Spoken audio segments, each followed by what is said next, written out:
We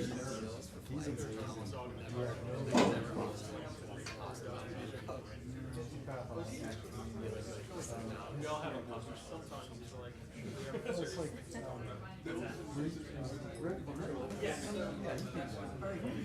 like he's terrified of public speaking. Yeah, he's really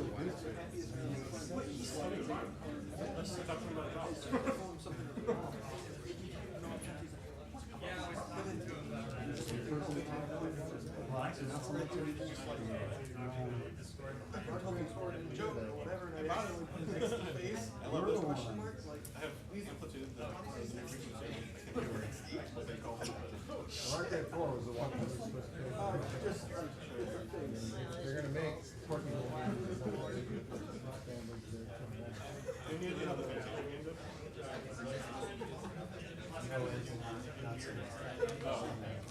Now small.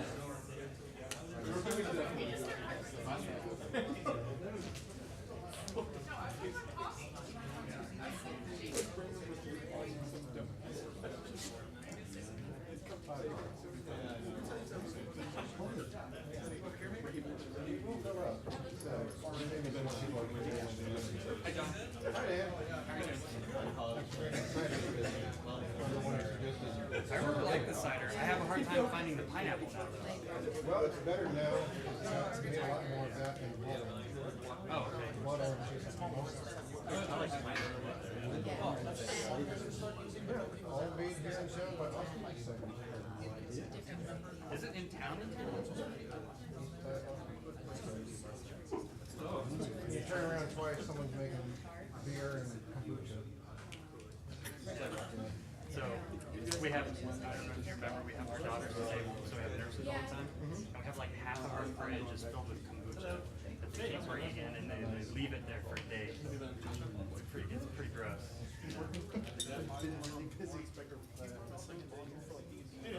Oh, hey, how's it going? Yeah, it's going One in this area.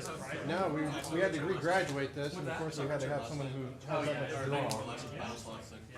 More Spector, Josh. it's like our system shop. What he's doing now. Originally. Well, We're all about it soon. I was going to make a joke, and I may have already made it once. I said, you may have spent your whole career trying to get your old job back at Origin. When you're producing stuff that Paul Nira did, including the first system shock, but now you're working directly for him. We are partners. You're partners. I do not work for Paul. You're head of the Austin studio. We are partners. So is these guys handling like all the art assets, or are they doing oh no, I mean Night time. They're doing something completely different. They're just bringing back the first game. Maybe the second. Just the truck one. Oh, okay. Well, that was my experience. We have nothing to do with them except occasionally. Did they own like? No, they acquired the trademark. Well, when they brought back Custom Truck 2, it was brought by Star Insurance. Which was the entity that owning part of it. The remnants of Looking Glass. They still can't bring back No One Lives Forever. That's too far down the hole. No one knows who owns that.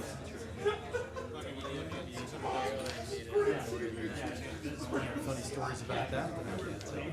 Yeah. Just saying that one lives forever. Yeah, I made the comment about. Yeah. Well, obscure game IPs to the point where it may not be the people who know who owns it vanish really small. Yeah, nobody actually knows who it is. Fox Interactive originally and Sierra bought it. And Sierra subsumed into Activision, and no one will tell on the record if they Living know. in the basement somewhere. But somehow Night Dive dredged out System Shock so he can make System Shock 3. Yeah. Hey, Rich. Oh, they're gonna attack the house. So they're 90 chairs in the field. I always find it weird. Well, they can see right there, so it's very possible to follow along. That's true too. Well, he's on Junction for Gordon, so they're gonna The fact that I'm able to do those things is an odd thing. You just like sit in the back. Yeah, he's like contrarian.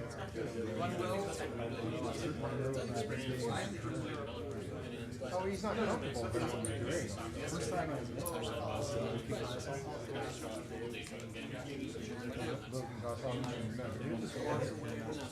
You don't need internet. That's the thing. No, it's good.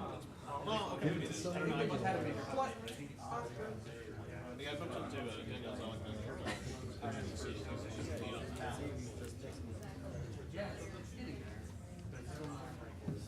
Hey, I hardly need to stand up on this. You know. Hey everyone, it's starting to look like we almost got a full house here. Now I'm noticing the seats over here, but I'm here to waste your time for a few more people to come in, but it's okay if you want to laugh at me, that's all right. I might actually say something funny. My name's John Henderson, and if I'm the reason you came here tonight, thank you, but we have other reasons for you to stay longer than just getting in the door and sitting down. But if all of you are comfortable and been fed and watered tonight, you have Gordon Walton to thank, so give Gordon a big hand, please.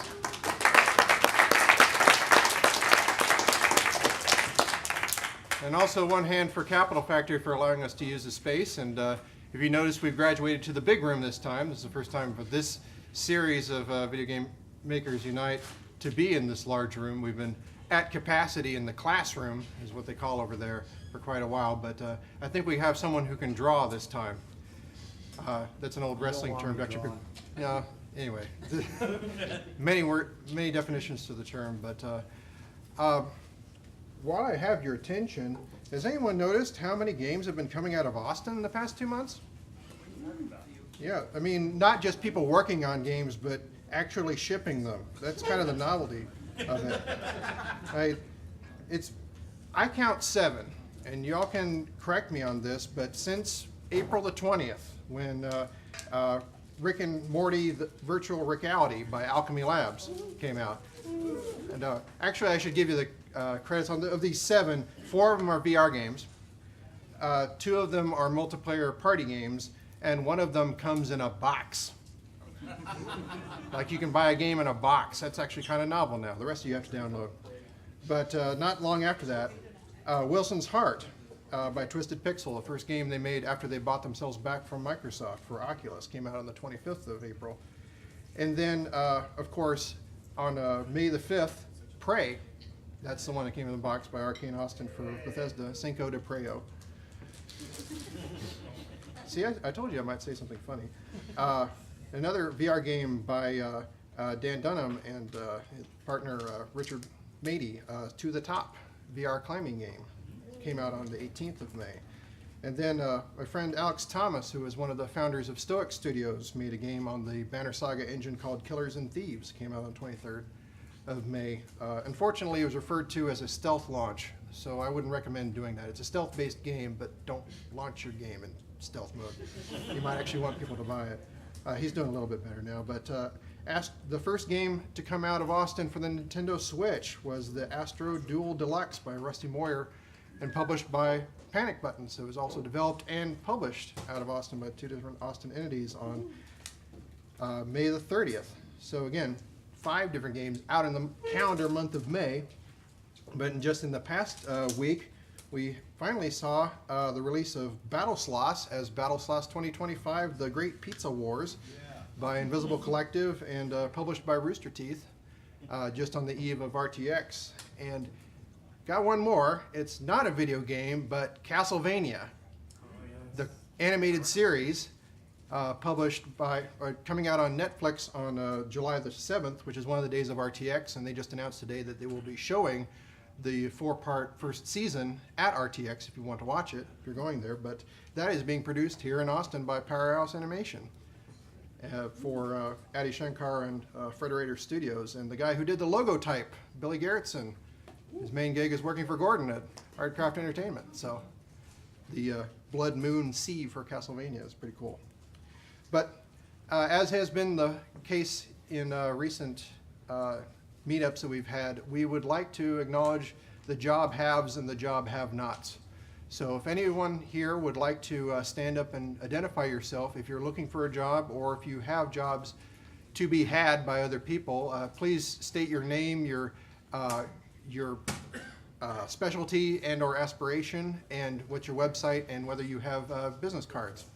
Okay, Gordon, Warren, please. I have 3 openings right now. If anybody wants to work on System Shock 3, I need a producer, I need an environment lead, and I need a senior programmer, maybe with an AI background. So Oh, by the way, those people come and talk. He's working on System Shock 3, yes. That's also going to be made in Austin, once he gets the people. But let's start in the front here. Yeah, so Fern here from Zingaf. We're looking for a lead UI UX artist, more on the UX side, preferably. So please let me know if you guys have anybody interested. Yeah. Well, we're starting off by job haves. Yeah. Hey, I'm Jacob. I'm currently looking for an entry-level production or QA testing job. I graduated last year and I have some game development experience. Yeah, I'm trying to break into production or QA. Did you bring business cards? No, but I brought my resume. Okay. Bring business cards next time. It's very important. All right. My name is Carlos, and I'm a character animator. Kind of working mostly in Unreal, but I delve into Unity as well. But I'm currently looking for any kind of a production assistant or character animation-based job. And I do have business cards, and I got my own website as well. So Thank you, Carlos. glad to be here. Very good. Any more on this side? All right, Bradley. Hi, I'm Bradley Johnson. I'm a concept artist and startup for about 19 years in the video games industry. I worked here for NC Pop and for Certain Affinity for 9 years, which is a good gig. I'm now entirely freelance. If you have concept art needs or art direction needs, I can help you out. And you're looking for a UX guy? Or Right. would that be research oriented as well? It's more like wireframes and setting up the way, you know, the new features are gonna come out. Not me, but I might know some. Cool, yeah, definitely. Thank you. See, that's how it works. Other Bradley. Brad G. Lewis, senior programmer. Haven't done much with AI, but willing to learn. So, been in the biz for a while. Client side, UI, gameplay. Yep. And I brought business cards. So, come find me if you're interested. Maybe enough that it's a game about an AI, but I'm sure there'll need to be some AI in it. Anyone else on this side of the room? All the way in the back. Hey, I'm Tim Porter, I'm Runner Studios. We're looking, we do AR, VR, MR stuff, basically anything really bleeding edge technology. I have a couple of bids out at this point in time. We're going to be looking and starting up hiring for some concept artists. I'm going to need a couple of AI people. Anybody who's familiar with computer vision would be great. We're also looking for anybody with anything art, really. We're going to really be pushing a lot of art stuff coming up in the next little bit. So just kind of talking around, see what everybody's got. Just pretty much anybody kind of come up with to see, what everybody's got around here. So many people looking for people. Wow. Dan. Hi, so I'm Dan Dunn. Panic Button is hiring right now, looking for strong C, C++ engineers. There's a couple of different opportunities there. Panic Button does games as well as platform tools. So you could be working on, much lower end hardware stuff or working on games. And then the other side is we're also looking for strong QA with cert skills on console. So look us up, Panic Button. I'm sorry I didn't bring any cards because That's all right. I'm a loser. People are supposed to give you cards if they're looking for jobs. Yeah. All right, I think I saw one more hand up. My name is Ricky Yans. In about a week, formally from Arcane. So where I did systems design and some narrative work. So I will be looking for something along those lines, and I did bring business cards. So Yeah, he just shipped Prey. Seriously. All right, thanks for coming in, by the way, everyone. Of all the things you could be doing tonight, you're choosing to spend your evening with us, so we want to be thankful for that. And there's also some, I guess everyone found their seats. I was going to say there are couches over here, but whatever. And lots of seats up front. Yeah, that's right. So feeling good? Yeah. Feeling good? Very good. So our speaker for the night, as we said before, is working on System Shock 3, but he has quite the history. And in fact, if you talk to me long enough, you'll hear me gripe about how Austin has a 30-year history in game development. And our gentleman who's going to speak here tonight has been here for just about that long. Of that and more. So, came here to Austin from TSR to work in your first production cruise? There's much more to this Yeah, story. whatever. See, well, I asked him if he wanted to be. Again, I'm sure he can introduce himself better than I can. Anyway, please give a hand for Warren Spector.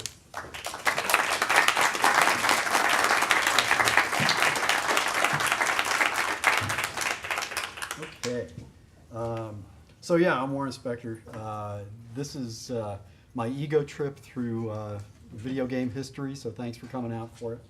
I've been really lucky in that I've worked in this business about as long as it's been around in Austin, and so maybe I can share some of that with you guys, and you'll get something out of it. We'll see.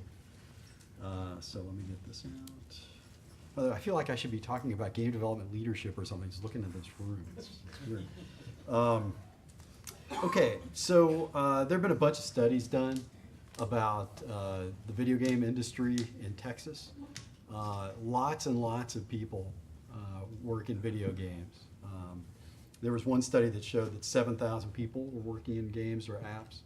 I saw another one that was 3,000. Whatever the real number is, it's a big number. There are lots of people making a living making games now in Texas. But it wasn't always that way. Let me assure you of that. So today, what I want to do is tell you a little bit about the history of Austin as a video game development center. Now, like I said, this is kind of an ego trip. It would fill a book just to tell you the story of the entire history of video games in Austin. And I really don't even know the whole story. So if you're expecting the whole story, there's some really fine pizza back there, and we can talk later. But I've worked for 9 companies in my 34 years. Thank you very much. And now I'm working at my 10th because I've started an Austin studio for OtherSide Entertainment, which is doing Underworld Ascendant. Last November shipped Underworld Overlord for for a VR game, and I think I can talk pretty authoritatively about how we got started, if not what's going on today. So it all started in 1977. There was a guy named Howard Thompson. Anybody heard of Howard Thompson? Yeah, we got one. Are you Howard Thompson? Because I've never met him. Well, I'll tell you the story later. Okay, anyway, Howard Thompson in '77 started a company called Metagaming Concepts. And he started out doing these things called micro games. The first one was Ogre, which was designed by a guy named Steve Jackson, who we'll talk more about shortly. It was a tribute to Keith Laumer's Bolo series of books about enormous sentient tanks. If you haven't read the Bolo books, they're really quite wonderful, so you should check them out. And you should play Ogre too. But there were a bunch more games. Howard Thompson was a very successful publisher in his day. These are tabletop games, obviously not electronic games. There were 22 games in that line, the Metagaming micro game line. It lasted for about 5 years, closed up shop in 1983. But maybe the most interesting and relevant thing for me right now is that these 2 games came out from Metagaming. It's okay, bless you. Treasure of the Silver Dragon and Treasure of Unicorn Gold. Does anybody know why these are interesting games? Okay. Yeah, okay. Howard Thompson really did bury a silver dragon somewhere in the United States. And he really did bury a golden unicorn somewhere in the United States. And if you played these solo adventures and followed the clues, you could actually find the silver dragon or the golden unicorn. So all those folks who think like Pokemon Go and all that stuff is new stuff, it was back in the 80s that kind of thing started, real world quests. And to be honest, I have no idea if anybody ever found those things. So if anybody ever hears about silver dragon or the golden unicorn, and somebody finding them. I'd love to hear that. But shortly after this, well, I'll come back to that too. Anyway, the microgames came in a Ziploc bag. They cost $2.95, and I was a starving grad student back then in the late '70s, and even I was able to buy. I bought all of them, and so did most of my friends. The guy Howard Thompson also published a couple of really wonderful magazines. Interplay was the first, and then that morphed into Space Gamer, which to this day I think still remains the most literate and thoughtful game magazine anybody's ever published.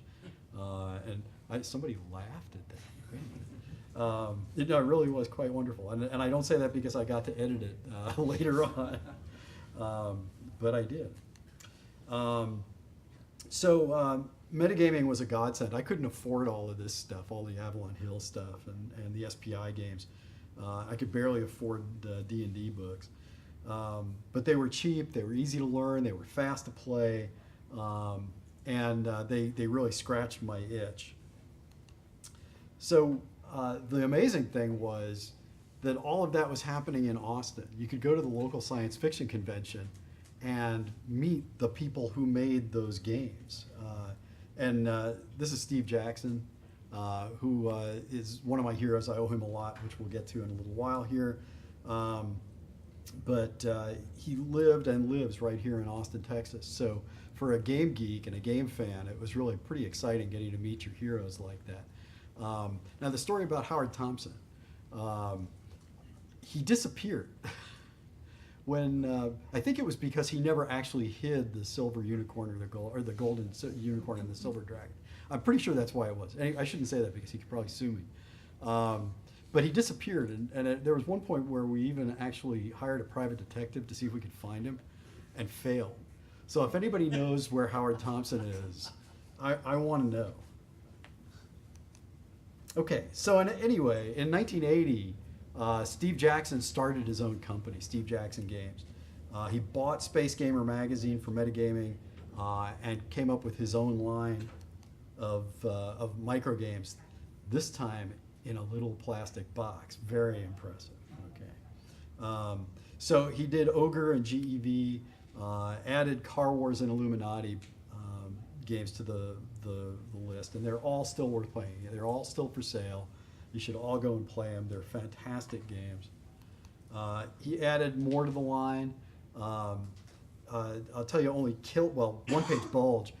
It was a dare.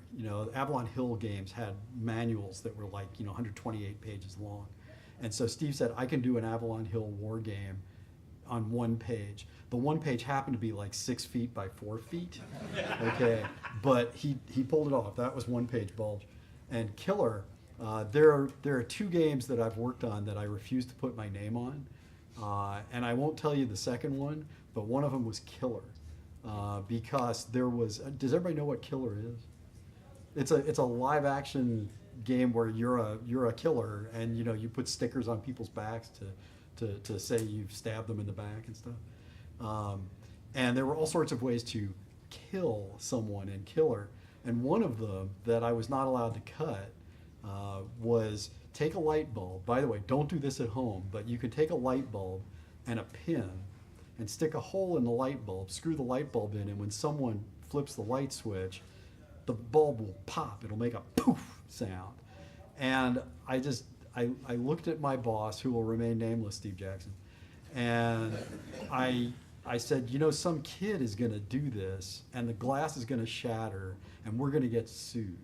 And so anyway, I refused to put my name on it, but that's still in the Killer book today. So don't do it. Just don't try it. Anyway, so this was me back at that time. I was an avid amateur gamer. I'm amazed I didn't flunk out of grad school. But there was one day I got a call from a friend who said that Steve Jackson Games was looking for an assistant editor, and asked if I was interested. And I'm pretty sure I interviewed with Steve the next day. I had no professional experience. I was just a D&D junkie, basically, and a Steve Jackson fan. Does everybody know who this is? That's Bruce Sterling. Science fiction guy, one of the co-creators of the cyberpunk science fiction movement. He was my first dungeon master. So I had a ton of experience telling stories with my friends, which becomes important in the story later. But Steve gave me a shot that I probably didn't deserve. I had no experience at all. It was so much easier to get into the game business back then, you have no idea. But I got the job, and I joined Steve Jackson Games in 1983, September of 1983, which you will notice is 34 years ago. So this was me and Steve back at the office. We had all sorts of fun with stuff like this. I don't know what we were thinking with the ET doll. But we had a whole line of magazines. This was actually the first thing I ever did in the game business. I was editing Fantasy Gamer and Space Gamer magazine, and I worked on a thing called Thing in the Darkness, which was a Call of Cthulhu solo adventure. Learned a lot about flowcharting stories, interactive stories there, I'll tell you. This was us. That was the whole team at Steve Jackson Games. That's my lovely wife right there, second one from the right on the bottom row. Yeah, we'll get to that too. Anyway, we worked out of a little house attached to a metal barn. It was just south of Altorf off of I-35. It was really low rent. When I got to Steve Jackson Games, I couldn't believe how low rent it was. There were no computers except an Apple II with VisiCalc on it. I mean, no games, no nothing, just VisiCalc. We worked on typewriters. I mean, the fact that we had correcting Selectric typewriters was like the height of high tech. We had to do paste up, you know. Everybody did everything. I mean, when we would get books back from the printers, we would all sort of get together and put them in boxes, even Steve at the time. We worked stupid long hours for no money. I was making minimum wage. I made more money in grad school than I did at Steve Jackson Games. There was one guy who would show up every morning, go into the warehouse and smoke a joint. I probably shouldn't say that, but he would smoke a joint and then meditate for a couple of hours. At the end of the day, I fired him. There were office romances all the time. I met my wife at Steve Jackson Games. I won't tell you that story. We were crammed into a space that was way too small. It was really tense, but I think we did some great work. We really did.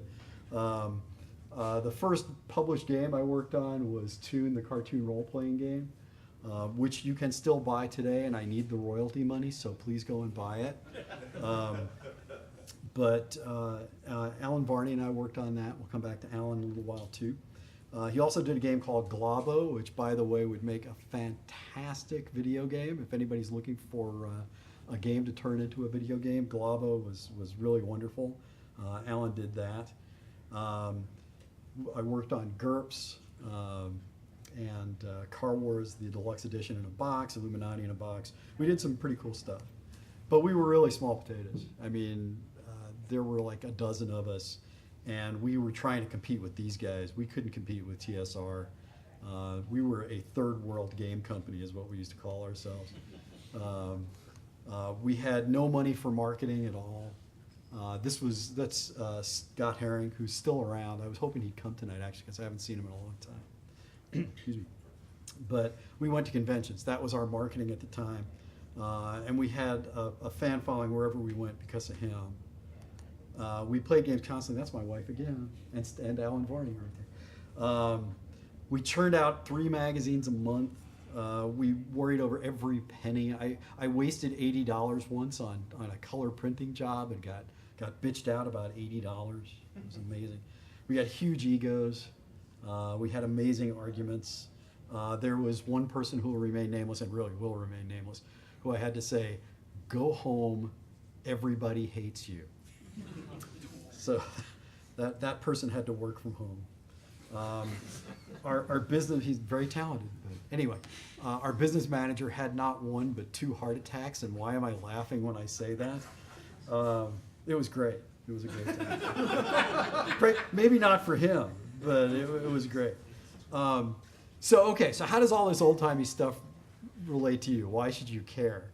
Well, maybe you shouldn't, actually, but Steve Jackson Games seeded the Austin video game business and is in a very direct, real way the reason why we're all here today. that talent pool contributed to the growth of this city in a way that most people don't appreciate. Alan Varney worked with me at Looking Glass Austin and Junction Point. He was one of the first designers I hired to help with Epic Mickey. Aaron Alston, who has since sadly passed away, became the designer of Savage Empire, one of the Ultima games back in the day. Jeff George and I worked together on Bad Blood and Martian Dreams, which we'll come back to. Steve Beeman, all these folks worked at Steve Jackson Games. Okay, Steve Beeman worked on Ultima 6. He worked on Wing Commander 2. He co-founded a company here in town called Illusion Machines. He later became a tech guru for 3DO. He's teaching now. He started at Steve Jackson Games. Bill Armentrout worked with me on Ultima 7 Part 2 Serpent Isle, the worst game name in history, with the possible exception of Deus Ex. See, that's a joke. Okay, anyway, that didn't work very well, did it? Dennis Loubet did all of the Origin covers, was the best artist in the video game business for many years, as far as I'm concerned. Started at Steve Jackson Games. David Ladyman ran the documentation department at Origin and started a clue book company called Ink and Monkey God. So there is kind of a reason to care about this stuff. None of us would be here without these folks. But then there was the Kevin Bacon moment, all right, where these two powerhouses met. You know, Steve Jackson met Richard Garriott, and Austin Gaming was never the same. Honestly, I don't know when Steve and Rich actually met. I think it was probably LARPing. They were probably doing some live action role playing. Because, no, I'm serious, Steve was like the baron of the local LARPing scene, and Richard was a knight or something. I don't know how that stuff works. I can't deal with LARPing. If you're a LARPer, just, you know, more power to you.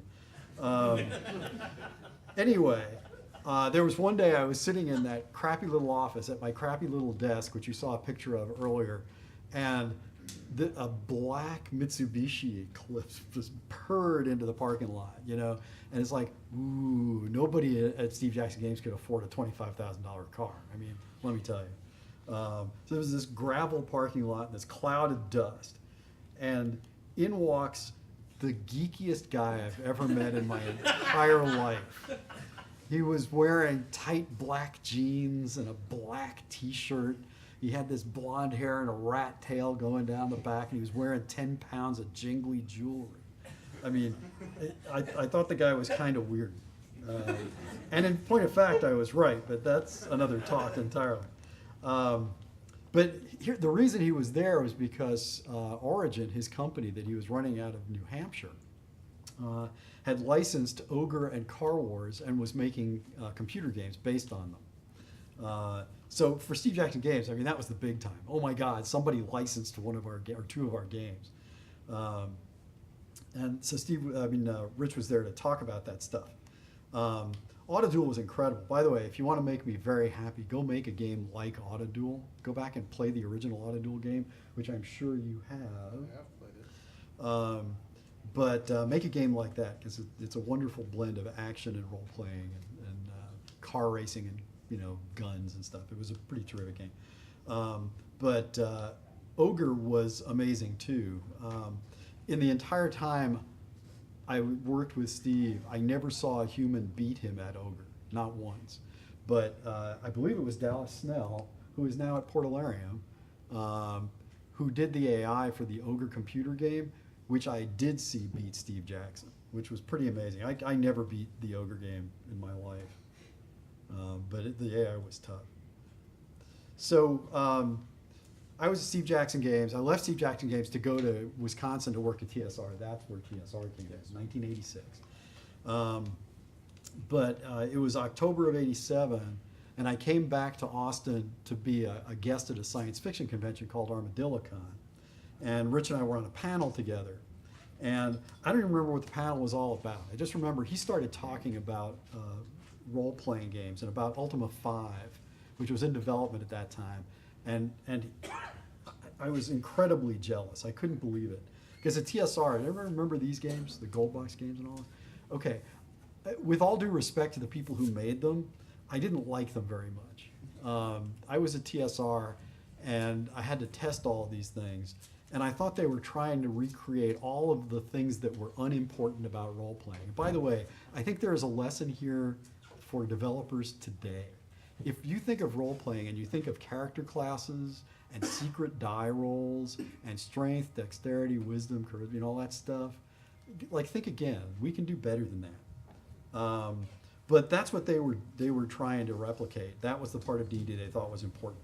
And I thought that had nothing to do with playing an ROLE role. Okay, but that's what we were doing at TSR. But while all that was going on, I had played Ultima 4, and my mind was blown. Anybody played Ultima 4? Oh, God, you guys. Okay. Anyway, played Ultima 4. Play Ultima 4. It'll change your life.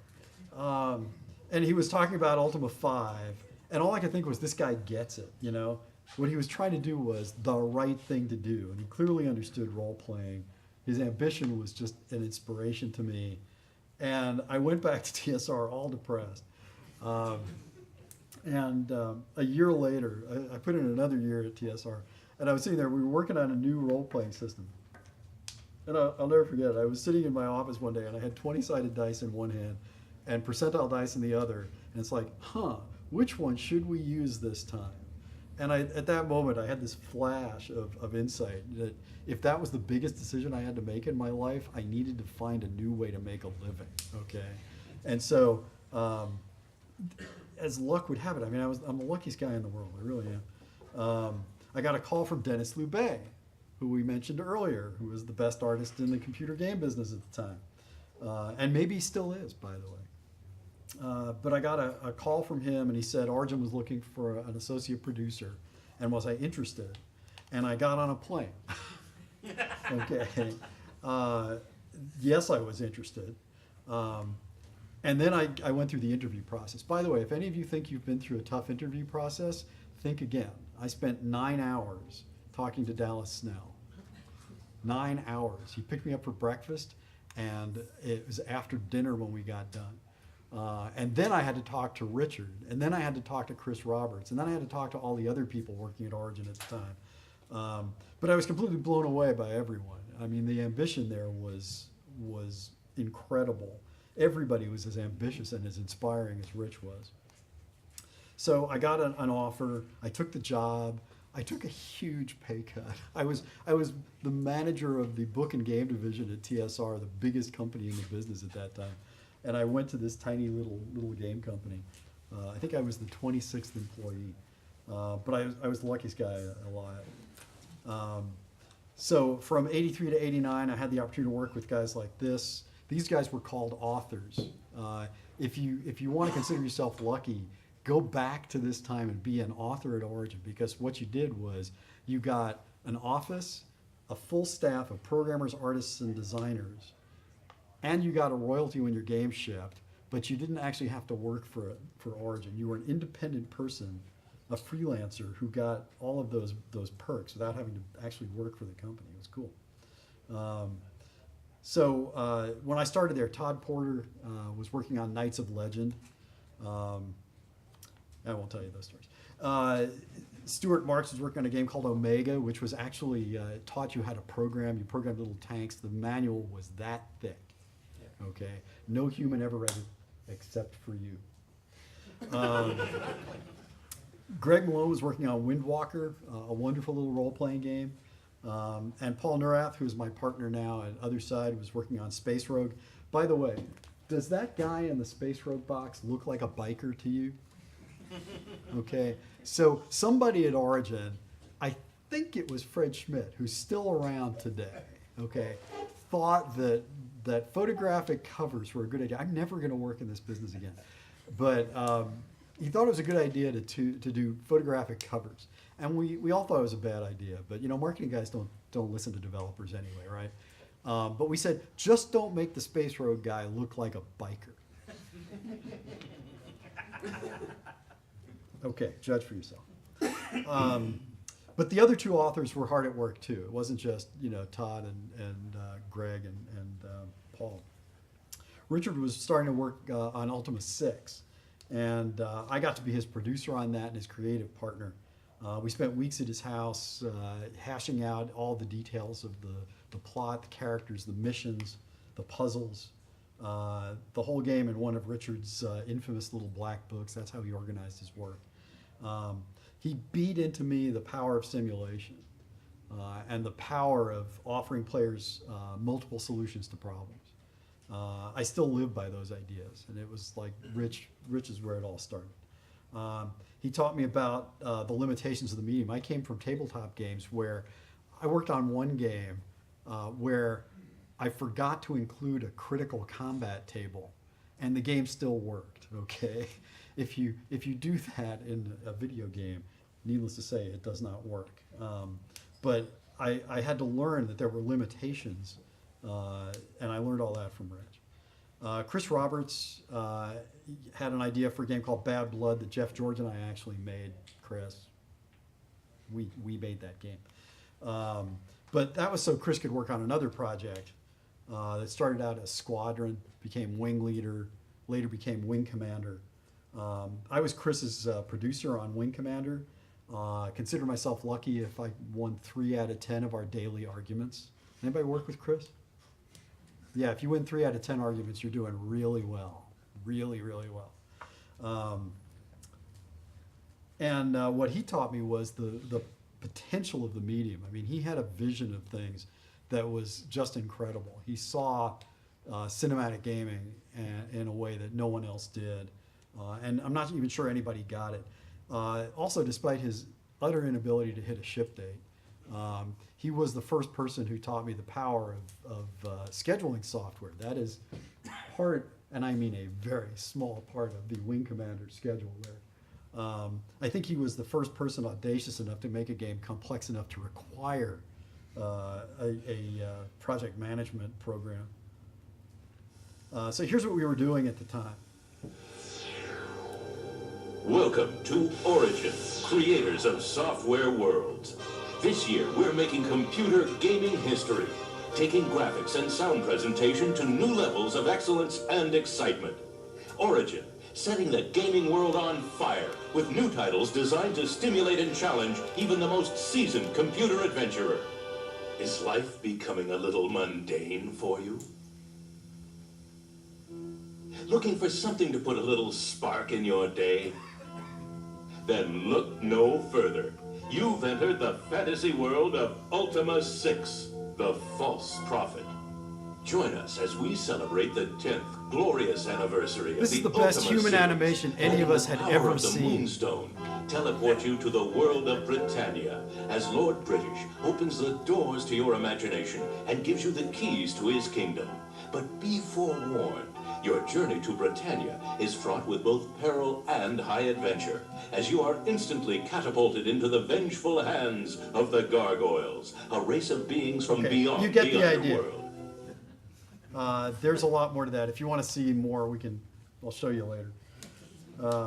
But there were a million origin stories, some of which may resonate still today. Stories of joy and hope and pain and crunch. Ultima 6, first game Origin did, or one of the first PC titles Origin did. We never tested if you could actually save it to a hard drive. It didn't work. Ultima 6, the fatal bug almost got everybody on the team fired. If you crossed a region boundary on a ship, the ship would split in two, your party would disappear, Lord British would show up some random place in the world as some random object. My favorite is when he showed up in a chest as a decorative sword, and the decorative sword followed you around talking. That was good. That was good. One critically important thing for me though was there was one time I was watching one of the testers, a guy named Mark Shafkin, who is not in the room, but he's still in town. He's an audio guy now. He was a tester, and there was one spot where Richard and I couldn't come up with 2 solutions to a puzzle. And the puzzle was you had to get through a portcullis and to make forward progress in the game. And you needed the telekinesis spell. You were on one side, portcullis, and then the lever to lift the portcullis was on the other side. And so this guy, Mark, didn't have the telekinesis spell, and I'm sitting there going, "Oh, you are screwed. You're not going anywhere." But he had a character in his party named Sherry the Mouse, and she was small enough to fit under the portcullis and flip the lever, okay, which was not planned. And I fell on the floor. It sounds like a bug, right? But I fell on the floor and just said, I am going to do that for the rest of my life. I'm going to make games that are all about players showing how clever and creative they are. Okay, because no one else in the world had ever done what that guy did, and it worked. He made a plan, he executed on the plan, and the plan worked. That is the only thing that matters to me about games. Okay, if you do anything else, I don't even want to talk to you. All right, I'll talk to you. We had 24-hour, 7-day-a-week crunch periods that lasted for months. There was a thing called Point of Origin, which was our company newsletter. And in 1991, there was a decree in Point of Origin that was, this is a quote, "The 24-hour work cycle has outlived its productivity." So after that date, you were only allowed to work 10 to midnight. There were super talented people who had nervous breakdowns, heart attacks, nervous breakdowns. This is the game business, okay? Yeah, I'd get sued if I told you about the nervous breakdowns. There were trips to CES. CES was what used to happen before E3, and it was a very quiet affair until we showed up with a theater sound system and cranked it up to 11, and everybody got mad at us. But the second day, everybody had big sound systems. So we are responsible. Origin is literally, specifically, and solely responsible for the noise level at E3. Okay? No, that is not a joke. That is literally the truth. It was silent. You could hear a pin drop. Chris, this is Chris Roberts. I shared a room with him at that CES show where we got loud, and it's another Fred Schmidt story. Fred was driving our van, and Chris's computer was in the back of the van, and it's shaking up and down, and I was convinced that it was going to get destroyed. Fred, never drive with Fred. He's a madman. But Chris would rewrite the demo every night of the show. He would take it home, and he would be typing. I'd try to sleep, and he'd be typing all night long. But that was the kind of dedication and passion that he had, that we all had back then. These were bunk beds that we had in our break room. There was one night those mysteriously disappeared and ended up in a dumpster. That sent the wrong message, that's for sure. People would show up or rapidly become naked at Richard's parties. That you would expect, but they would occasionally do that at work too, which was kind of odd. If you want to hear about stalker stories, Rich had a stalker. It's an amazing story. I would love to tell it, but I don't really have time. I had stalkers. I still have stalkers. I was going to curse. It's very weird. Anyway, if you want to hear a great story, I'll tell you Richard's stalker story some other time. There was the thrill we felt when Underworld shipped 25,000 units, 5,000 more than we projected. There was the announcement in Point of Origin that Origin was buying Looking Glass and Origin 28.8 modems, which was going to reduce our download time by a factor of 100%. Actually, it was just in half. Anyway, there was the goofiness of supporting VR headsets. Anybody tells you VR is new is just not paying attention. 1994, the Forte VFX1 and the Cybermax were going to change the world. Needless to say, they did not. But there was one time, I did a game called Wings of Glory, which was a World War I flight sim. And it supported the Forte VFX1 VR headset. I was there before any of you people. And we sat the Software Etc. by Software Etc. was a software store. You may not remember those things. But he sat down in what we called a thunder seat, which was just a comfy chair with a subwoofer in it. And it would vibrate, you know, so it felt like you were actually in the action. And so we sat him down in the thunder seat, put a joystick between his legs, put this headset on him, and he started taxiing in this World War I plane, and he was having a really good time. He took off, and then we had a scarf around his neck too. And then one of my producers turned on the box fan that we had put in front of him, and he was flying. I mean, he was really flying. He increased his orders by a factor of 5. It was pretty cool. Didn't sell very well anyway. But here's what we were up to then.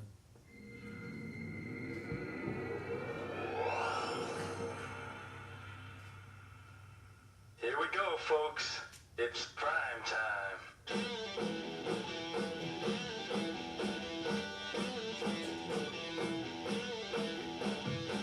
Right now, Origin is creating worlds that are going to knock your socks off in 1994, starting with the unveiling of a new type of game altogether. BioForge is the first in Origin's interactive movie line, games that blend the best of technology and Hollywood. Starting as the lead character, you have to discover who's behind the operation that left your mind a clean slate and your body half a machine. You'll have absolute control over a three-dimensional actor moving through beautifully rendered 3D sets. Non-player characters are just as detailed. Some of them even have reflective surfaces. And cinematic techniques like switching camera angles, cutaways, and quick edits, coupled with an involving storyline and a dynamic soundtrack, give BioForge the look and pace of a major motion picture. But working out of a Silicon studio means even more. We also go through a process of understanding how the character will move from room to room. We have to worry not just about the... We'll come back to this after this is all over. If you want to see the full videos, there's about half an hour of videos here that are pretty swell. We thought we were changing the world. It was amazing. Do you want to take a break? Is this a good time for that? This might be a good time. I'm Sure.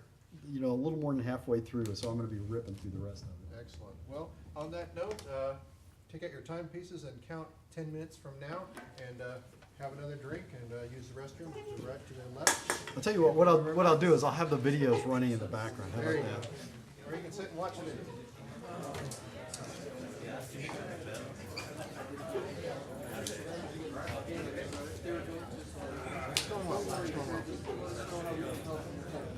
No, where's the first video? Hey man, what's up? How are you? Welcome to Origin, creators of software worlds. This year, you're making computer gaming history, taking graphics and sound presentations to new levels of excellence How do and you adjust excitement. the sound? Origin, setting the gaming world on fire with new titles designed to stimulate and challenge even the most seasoned computer adventurer. Is life becoming a little mundane for you? Don't worry. Looking for something to put a little spark in your day? Then look no further. You've entered the fantasy world of Ultima 6, the Pulse Car. Join us as we celebrate our 10th glorious anniversary of Ultima series. What are you up to these days? I just started a new studio. Well, I'm building an Austin studio for a company out of Austin. OtherSide. Yeah, it's basically looking glass room. So what happens when you look at glass? You're on the other side. Sorry, I was nicely. Alex. No, my dad. Oh boy. It's great. It's a great thing to do. But be careful, because if you love games, you're going to find that you play fewer of them when it comes to your job. It's time, and also when you be playing games all day, it's working on games, you're not quite as enthusiastic about playing. It's true. It's not just me. I've talked to everybody in the game business, and I'll tell you that. If you were like his age, What is your age? look at this business, thinking about trying to do something more creative, artist. Like, what advice would you say? Like, how do you sort of act? What's the best way to learn at this stage? There's a couple of things. I mean, first of all, whatever specialty you want to go into, I've learned to write some code. I mean, you need to have some technical chops. It almost doesn't matter. C# Java, whatever. It doesn't matter. Just understand the concept. And then, pick a specialty. Well, I shouldn't say that. There are two ways to go about being in the game. One is you can be, part of a 2 or 3 or 4 person team, in which case you want to be a team, you want to be able to do everything. Or you can work for a bigger company where, like, I'm looking for an environment artist, and I've hired a rigger, and I've hired an animator, and I've hired, a UI artist, and so it depends on what you want to do. If you want to work for a big company, you need to specialize because they're not looking for generalists. I would strongly recommend staying in school. Get a degree, study, and don't just study video games. If you come to me and say, I can feel free to walk away. If you come to me and say, and I ask you, what do you like, what do you like? You say, I play games. I would say, thank you, next. You gotta have a life. You gotta have some life experience. Everywhere you go, you learn to write. You become fluent speakers, learn some history, take some psychology classes. You're going to be, I don't know if you're going to be a designer, but design is as much about psychology and economics as it is about anything else. I've had to know how a medieval castle works. I've had to know how World War I vibrates. I've had to know everything about every conspiracy theory in the world. I've had to know about Mickey Mouse. You never know what you're going to do, so just get as broad an education as you can while you're becoming the best in the world. So stay in school. You may or may not want to hear that. No, that's good advice because you have to have a life. I mean, I think I've been doing stuff like this. Hey, we're doing an A-round. If you want to invest, hold on. Here, man. Hold on. Right here. I'll give you my card. I'll give you mine. Seriously. I'm actually really interested. Point is, I love guys that have dimensionality, right? Exactly. Perspective. Engineers require that. That's cool. You have to keep learning, You'll be a learner, right? Like you have to be a learner, love learning, right? You have to love learning. You never stop learning. Like I used to work at IDs in the 80s. I've been drinking from the fire hose for like 40 years. Yeah. A few years ago, I took a few years off teaching ET. I built a game launch program. And half of my classes here, like all those ones over there were in my class. But I did that for 3 years. And in that 3-year period, the video game business changed completely. And one of the reasons I left is because I needed to learn what the business was like. If I'd stayed out a year longer, I would never have been able to catch up. Lifelong learning. I mean, it's going to, by the time you're ready for a job, it's going to be completely different than this time. It's amazing. That's cool. That's a pleasure to meet you. Yeah. Good luck. Yes. Hey, Brad. I'm sure we did. No. Yeah. John Bridget. Yeah, sure.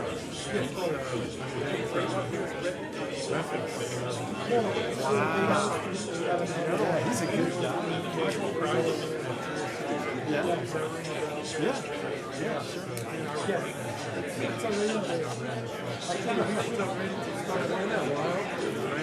That's amazing. What a small world.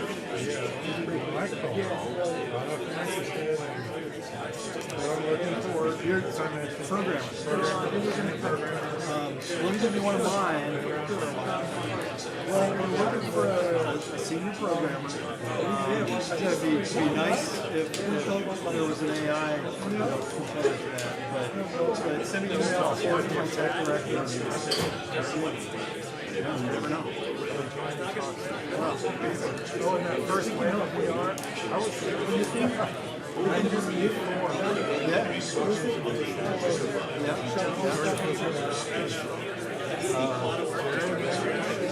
what's that?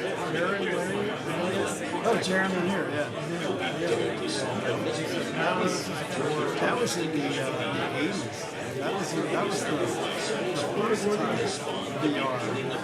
Late 70s, early 80s was Jaron Lanier. The 90s was the second wave. Now we're in the third wave. I've gotten in so much trouble for expressing my opinion about that. I'm going to keep my mouth shut. What is AR stuff?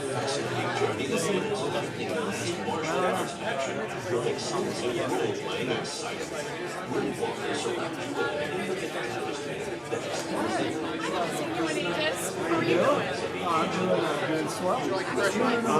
I'm so good, thank you. Gosh, listening, I'm like, that too. It's like, they're all like software stuff. I'm like, oh yeah. And I'm like, oh yeah. Yeah, I don't like thinking about it. It's kind of funny. It's yeah,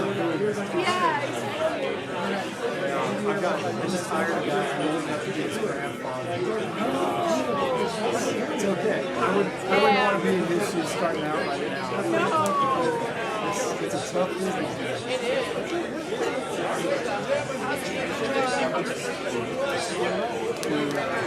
We're growing.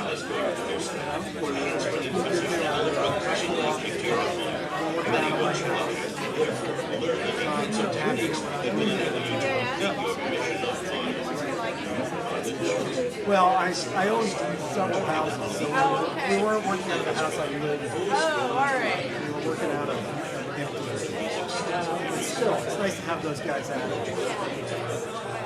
How are you doing? I'm doing pretty well. I actually just got back from a trip in Japan.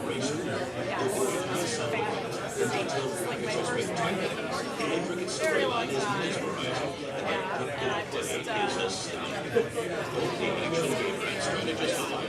of on step back and like running half the point. You know, I was like, oh, gosh, right, that's fun.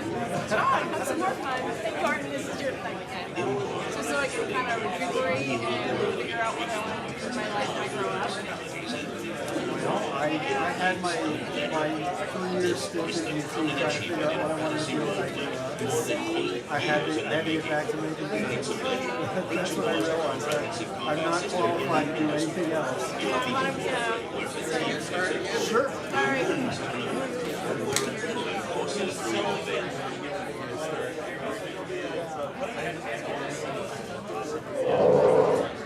Thanks, everyone. We'll get back to work this weekend. When you get start talking. Okay, I'm going to start talking again. So all that stuff on the video, we thought we were going to change the world. We were always on the edge of going out of business, but it was a business driven by enthusiasm and imagination more than by marketing and sales, which may or may not be true today. It was really a ton of fun. And we made a difference. So we laid the foundation for the Austin industry. But check this out.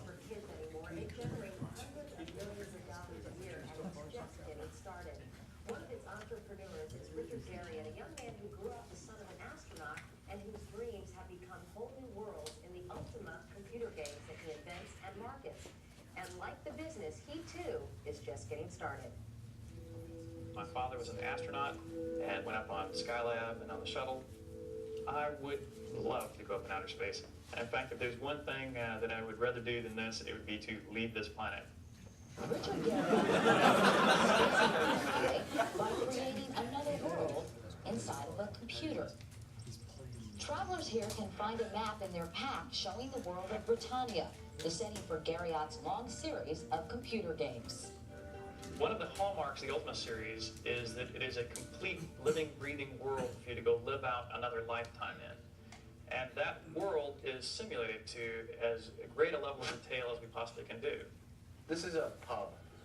Your character could walk inside. You could drink. You could cook. You could play darts.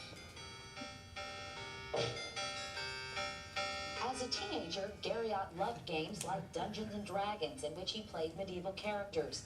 He began using computers to recreate the games. The first Ultima sold 50,000 copies. That first game, put me into 6-digit income immediately from zero. as a high school student. And so, of course, it was the obvious thing to do was to do a second game. And each new game attracted more players. Even back in this most primitive day, it was something that actually would be interactive, something that actually would react to your activity. And so even from day one, it was very compelling to play computer games. Today, 12 years after the first Ultima, Britannia is almost unrecognizable. But Lord British is still the king, and you are still his intrepid knight, called the Avatar, as ready as Indiana Jones for the adventures that lie ahead in the new game.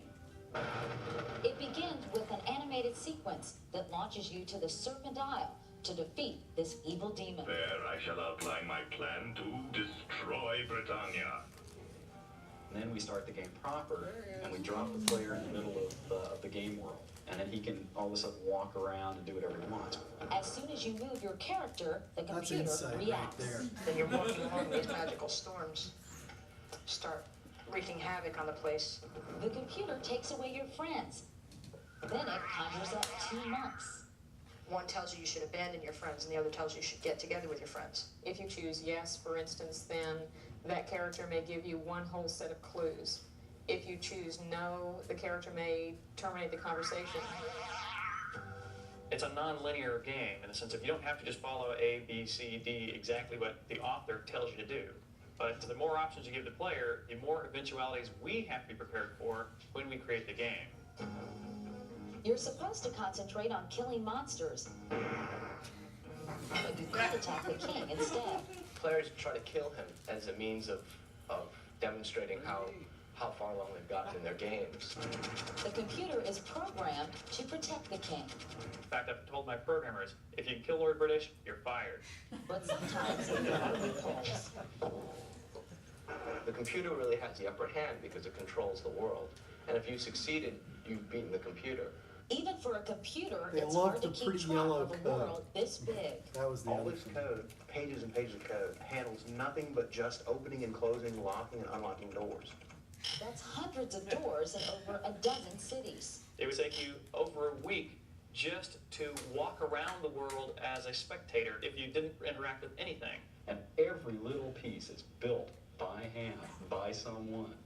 It's, if I stop to think about this, I couldn't do it. I mean, it's just an overwhelming task. But Britannia is already being rebuilt for the next game. And with technology changing so rapidly, there's no telling how real Garriot's world will get. I want to build a place which is real enough for you to believe that it's real. Not just the sensory aspects, but the things you can see and do. And once the hardware becomes available for us to fool your senses, Ultima will be the very first ever completely virtual worlds. And that's my goal. At the end of his new game, Garriot takes you into space. Thanks to him, you don't have to be an astronaut to get here, just an avatar with a computer. Perhaps you would join me in another world altogether. We do have a score to settle. Wow. Oh, look, isn't that cute? And may the force be with you. And we're back in a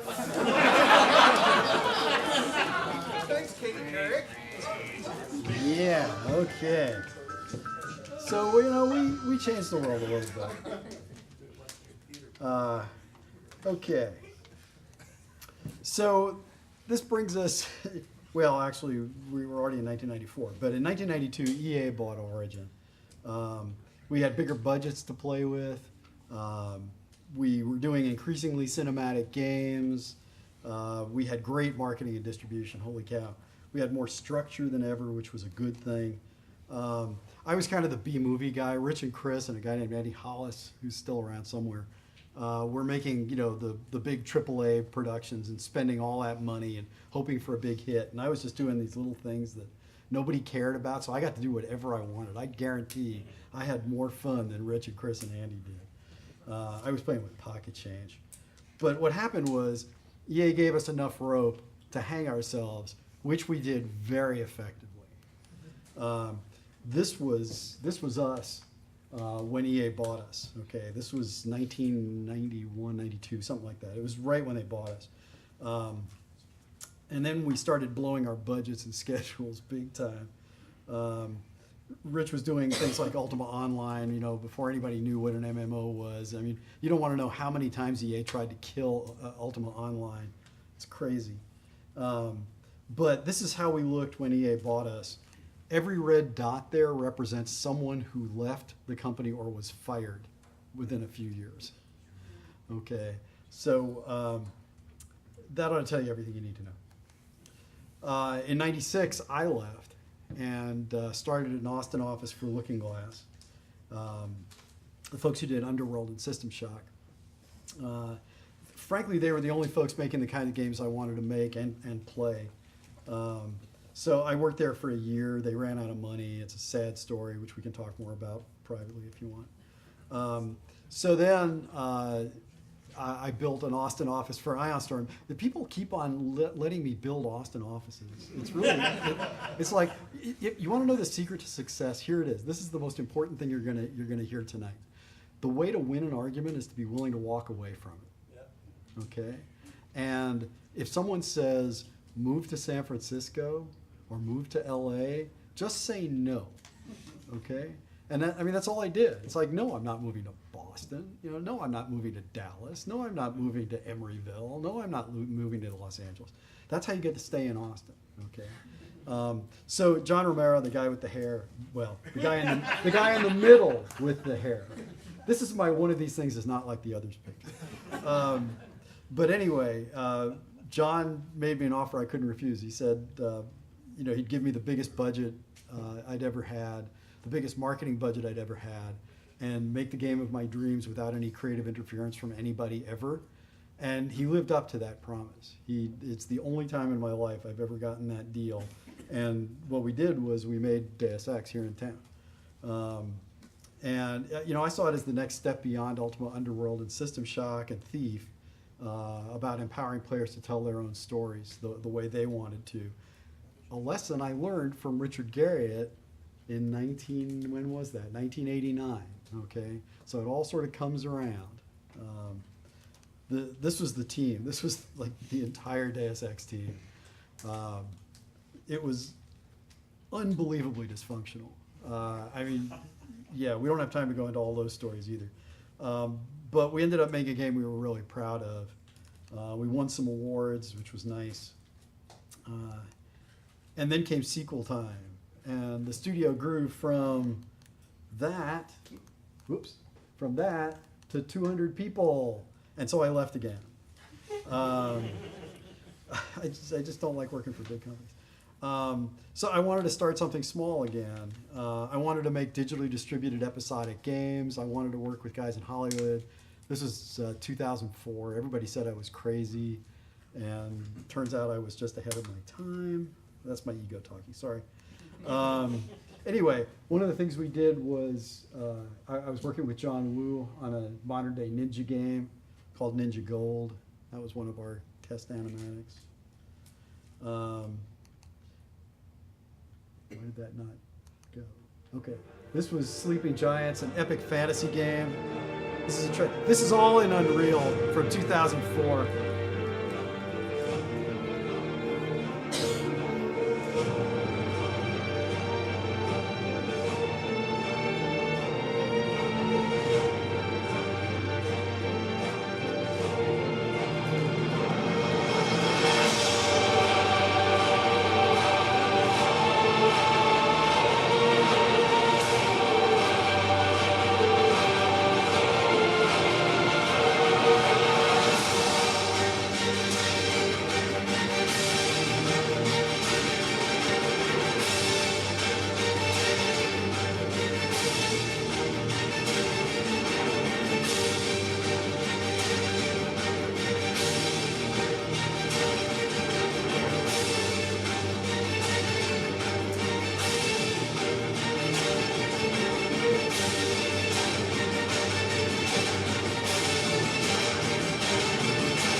Comes the sad part. Get ready for it.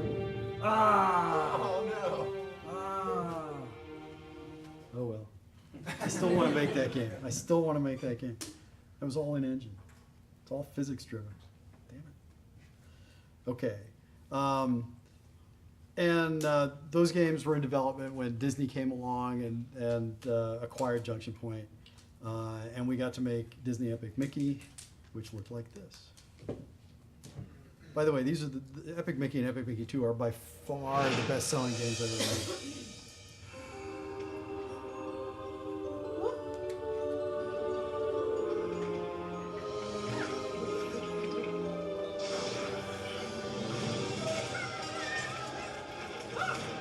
One of the year's most anticipated adventures is the game critics are calling Wii Game of the Year. Impressive. 5 out of 5. Sheer joy. An absolute must-play. The legend you thought you knew, armed with the limitless power of the brush, will become the epic hero he was always meant to be. Disney Epic Mickey. Available now. So,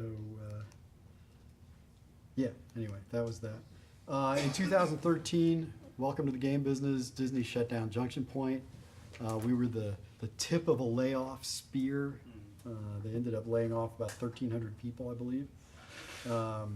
Anyway, I needed some new challenges, so I had to do the D&D Sam's Gaming Academy with a bunch of people who were sitting back there. DSGA! Okay, anyway. But as much as I loved all my students, I realized that I had to make a game again. I was not cut out for teaching, which you now all know. So I joined OtherSide Entertainment, which is hiring, as you will recall. Basically joining Paul Neurath again, working on the sequel to a game I worked on in 1994. Everything comes full circle. So that's my story. If anybody wants more details on the making of Epic Mickey or the making of Deus Ex, I have talks about those. I'm happy to come and give some time if you want. I really was lucky enough to work in Austin as a game developer at a time when we went from nothing to what we are today as a game development center that's really unmatched with a few exceptions. I mean, we're one of the top 3 or 4 game development centers in the world at this point. Just to prove the point, in 1983, there were about 20 people making a living making games in Austin. 1989, there were about 50. Origin, 2 years later, in 1991, was about 100. 1995, Origin was over 300. And when EA shut Origin down, welcome to the game business, dozens of smaller development studios started up.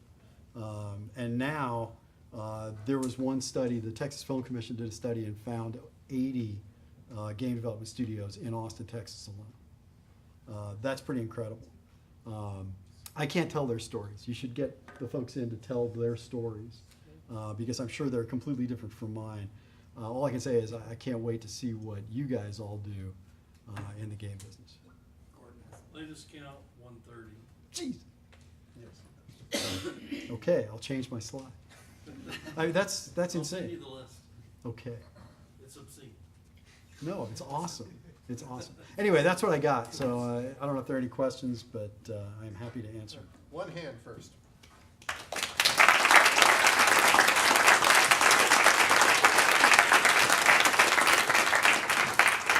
Now I take questions. Yeah? Over there. Oh, okay. What did you learn? What did I learn? Yeah. What did I learn? Give some wisdom to these I don't people. have any wisdom. No, what I learned is you know, do what you're passionate about, right? And be willing to say no to things you're not passionate about. It's easy to get stuck in the trap of, okay, someone is going to pay me to make a My Little Pony game, you know. Not that I have anything against bronies, but you know, it's you gotta do what you love. Making games is incredibly hard. I mean, everybody in this room knows how hard it is. It's not like the TV commercials where, hey, let's add some more sound effects to level 3. It's not just playing games all day, right? It's incredibly hard work, and if you're not passionate about it, it'll kill you. So find a way. I mean, whatever it takes to do what you're passionate about. Don't just do it for the money, because you will die. Yeah. Kind of maybe a bit of a rambly bit of a question, but Like I didn't give a rambly bit of a talk. you have a quote. I don't remember the exact how it goes, but that there's a tendency. I think you were talking about the gaming industry. That there's a tendency by the media to put all of the The creator word, yeah. Yeah, the creator word. Now, Yeah. I was guilty of this too, because Deus Ex was like our first like PC game. Me and my brother bought that like from Sam's Club back when we were kids on a PC that could Windows 98 PC couldn't run it. But I was guilty of that too. I kind of like thought, oh, Warren Spector, creator of Deus Ex, and I even kind of, and you've mentioned this before also, but like I even kind of wrote off John Romero for a long time. It wasn't until your postmortem on Deus Ex from earlier this year and going back and watching his on the original Doom in 2011 that I kind of like, oh wait, no, he's actually incredibly smart. It was just maybe product of the times. But do you think there's kind of like still that? Do you think that's still a problem, the gaming auteur kind of a thing that everybody goes like, oh, the Warren Spector, Keiji Inafune, the John Romero, like going for the big names? Do you think it's kind of changing a little bit, or do you think it's like still this is a problem for the games? Is it a problem? I don't know. It's a problem for me personally. Because I hate the fact that Harvey Smith doesn't get the credit he deserves for Deus Ex, and Chris Norton doesn't get the credit he deserves for Deus Ex, and Jay Lee doesn't get the credit he deserves, and Steve Powers and Ricardo Baron. I mean, Al Yarusso. What? I'll be sure to tell him. No, I mean they don't get enough credit. They really don't, right? I don't make games alone. I mean, half the time my mom asks me what I do for a living, and half the time I have to tell her I don't even really know. I just hire people who are better and smarter than me and get out of their way. That's kind of my deal, and I think that's true of just about everybody. When you have 100 people working on a project or 200 people working on a project, your whole job is these guys. Don't listen, because you've heard this already. It's about identifying the creative box, right? This is where the game exists. These are the creative constraints within which everybody's going to work, and then making sure people stay within them. That's the nature of a collaborative medium. It's not one person telling everybody what to do, or one person writing a document and then everybody executes against that document. That's just not the way it works. Unless you're John Blow, right? There on the indie side now, you do have some auteurs probably, but in the mainstream of game development, what I've always tried to do is it's not that I created that game. What I've tried to do is champion a particular kind of game. If you look at all the games that I've made, you'll see. I mean, from Ultima 6 to Ultima 7 Part 2 Serpent Isle to Underworld to System Shock to Deus Ex to Mickey. They're all about exactly the same thing. They're all about empowering players to tell their own story. And so I've just either conceived of games that did that, run teams that did that, identified teams that wanted to do that and helped them do that. So that's the extent of the auteuriness that I'm willing to accept, and I would hope that other game developers or people in leadership positions would take the same stance. Yeah. That was really interesting how you were talking about you get a bunch of people together at Steve Jackson Games. They're all like kind of fantastic people. They split apart. They seed the game industry. I've been working in the industry about 20 years, and I've seen that happen over and over and over again. Why do you think it is that happens? Do you think it's just because there's one person inside that group that inspires everybody else to greatness, or do you think it's good people attract each other, or what do you think that is? Well, there's a guy named Warren Bennis who wrote a book called Organizing Genius, which everybody should read. Okay, it's about the concept of a great group, and great groups are not made. That you can create the circumstances under which one will might come into being, but it's a very rare and wonderful thing. I've been a part of 2 great groups in my life, and the Deus Ex team was one of them, as dysfunctional as it was, and the Underworld team was probably the other one. And you just get a bunch of people who all believe in the same things. They establish their own language. I mean, you know, have you scupped your code? You know, what happens when I frob that? I want it to flinderize when I frob that thing. You know, you develop your own language, which bonds you. Then you have real, I was going to say diversity. You have real diversity, but you also have real adversity. And people really come together around that. And when you get a group like that, like Looking Glass was, the whole company was like that. It was this one company where everybody was pulling in the same direction with a sense of mission that was almost unbelievable. And everybody lamented. And, you know, I was talking to the folks at Looking Glass, and there were people crying, you know, and like, we've been working together on this and been on this mission together for so many years, and it is sad. But I said, don't be sad, because you're like a dandelion, you know? The wind is going to blow on this dandelion, and those seeds are going to go all over this industry. And instead of one company making the kinds of games we love, there are going to be 1,000 companies making those games. And that's precisely what happened, you know? I mean, Arcane, Irrational, Junction Point, Ion Storm, you know, the BioWare makes different kinds of games now than they used to, and I would argue that's largely because of what happened at Looking Glass. One of the lead designers at Looking Glass is now at Bethesda, you know, as a lead designer there. I mean, everybody from Looking Glass just scattered, and all of a sudden we've got all these wonderful games we made at all these wonderful places. So I think it's people coming together with a sense of mission, and then separating and taking that mission out even further, you know. I love it. I love it when game companies go out of business. Yeah. Out of all the games that you've worked on, what do you think your favorite feature or player verb or action or ability is? Wow, no one's ever asked me that before. I thought you were going to ask me the which is my favorite baby question. I don't know. Frankly, it's not about me and something or my team. See, I fell into my own trap. Well, yeah, everyone has different preferences. It's about what the player. It's what the player wants to do. It's when players. As a player. Me as a player, I like sneaking around. I mean, that's kind of my thing, you know. And I hate it when games are too hard. You know, sneaking it's a very delicate balance. We can talk about that offline too. But I'm kind of a stealthy guy. I like to get through games without ever firing a shot.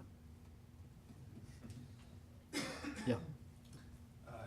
You did mention how passionate you were about wanting to stay in Austin and make the games you like. What about Austin makes it so distinctive, and why? I have my own reasons, but why do you think you want to stay here so bad? Well, I moved here before most of you guys were alive. And so, I mean, I moved here in '78, and you know, I have very deep roots, just on a personal level. You know, my wife is here, family is here, and, you know, I went to UT, and I have friends. But in terms of the industry as a whole, I think it's largely because state capital, thriving, you know, music scene. I hang out with a bunch of writers, artists. High tech has been here since, you know, Traycore, you know, and Apple used to be a Lotus. You know, it's been a high tech town forever. And you put that creative, political, educational, creative thing together in that big circle of life, and you've got something really special. I mean, why would anybody ever leave, other than the traffic on Mopac? Anything else? Uh-oh. Go for it. Do your worst. I played Deus Ex a lot of times, by the way. So, now you're working on System Shock 3, which I assume is in the same vein as a lot of the other games that you've worked on. No, it's a gambling game. For lack of a better word, it's an immersive sim. Yes, it is. And seeing, I guess, the way that kind of the market has trended in the past couple of years, I mean, you see Hitman did not perform well. You see, was it the Deus Ex just got kind of shuttered, and there was no secret that Dishonored didn't do great either. I mean, people don't really seem to want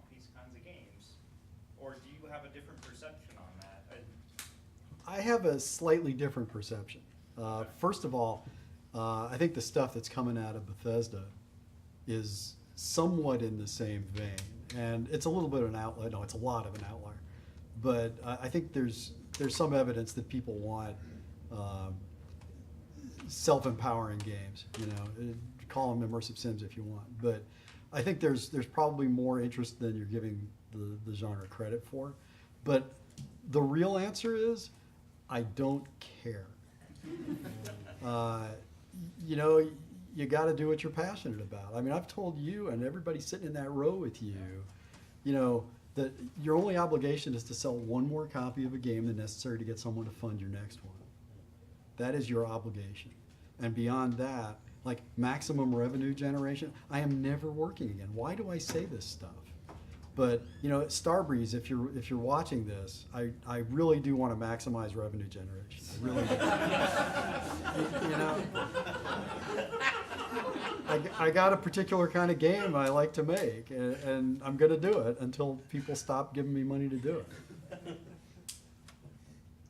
enough. Yeah. So you kind of went into academia for a little bit. It was almost like you semi-retired. Is it possible? That was not retirement, man. That was a lot of hard work. That was harder work than I expected it to be. Holy And cow. it was very creative too, right?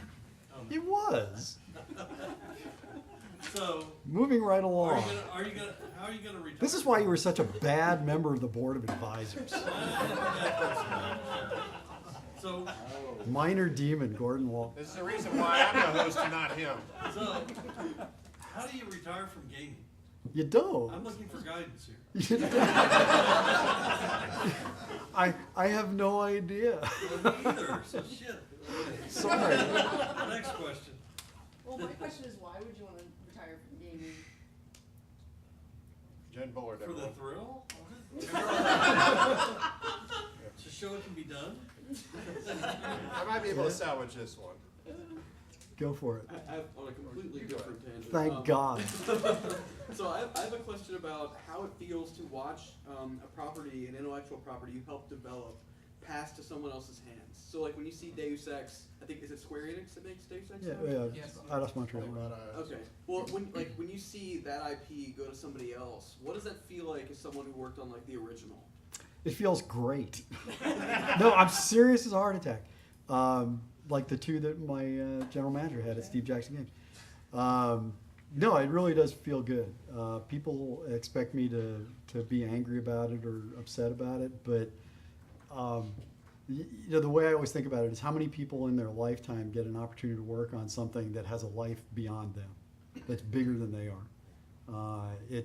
I don't have any kids, so I'm probably talking through my ass, but you know, it's like watching a kid grow up and leave home, you know, and do well. It feels great. I wish it would happen to more of my games. Yeah. Yeah. Just to tie in what Gordon was heckling about, and the guy who asked the Deus Ex question, you're obviously multi-class. There are lots of different things that you can do, but I think there's one that's more rare than the others, which is the deal maker class. You can make the deals that enable teams to be formed and games to get funded, and that people will at least get paychecks until they ship. Not enough people can do that. Obviously, you figured it out at some point, or you were empowered to do it, and you figured it out on the job. Other than certain things like DSGA, I don't know of a lot of opportunities for people to learn anything like that, at least related to games. So where's it supposed to come from? It's supposed to come from within. No, I have no idea. I mean, again, Chris Roberts taught me the power of the word no. You know, if you say no often enough and long enough and hard enough, you often get your way. Beyond that, I really don't know. I mean, you know, I've thought every once in a while, you know, I should go get an MBA or something, and then I wake up and come to my senses. But you know, I mean, there are schools that teach that kind of stuff, but it's just the school of hard knocks. That's right. You know, and it's being.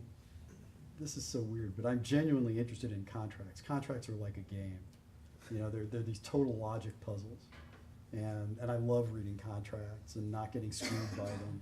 I'm just thinking about, not to stereotype, but not a lot of game developers are what I would think are people. So if they could, rise to that occasion and maybe even like the idea of dealing with money men. Yeah.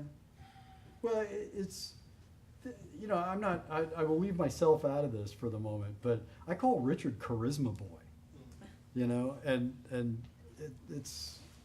he's got this, he walks into a room and he dominates the room, right? And Chris Roberts does the same thing, and Will Wright does the same thing, and, most Hideo Kojima does the same thing. They walk in a room and they are immediately the center of attention in the room. So people skills certainly help. If you're going to be a programmer, maybe you don't need those people skills. If you're going to be an artist, you don't need those people skills. A designer, maybe you don't. I think everybody needs people skills. But if you're gonna run studios and get deals and talk to the press and stuff, you have to be comfortable and enjoy it. I love getting up here and talking about this stuff. Yes. You may not love listening, but I love talking about it. So you gotta love what you're doing. Yeah. This is kind of more of a story time question. When I hear from the old school developers from the 80s and the 90s. Don't say the O word. Go ahead. It's always stories and experiences from your time in Austin, being a developer in Austin. What were some experiences from in the 80s and 90s with developers from the West Coast? Or, I have no idea. You never interacted outside of Austin? No, it's basically if a game developer is a game developer is a game developer, near as I can tell. Okay, so I'm not sure this will directly answer your question, but in 1989 I went to the Game Developers Conference in San Jose, and there were 350 people there, and the very first day, first session, I went and I listened to a guy named Joe Ibarra, who was a producer at EA. He was the producer of the Madden games, and I listened to this guy. I just started at Origin like a couple of months earlier. And I listened to this guy, and I just thought, I will never know as much as this guy does. I will just never know as much.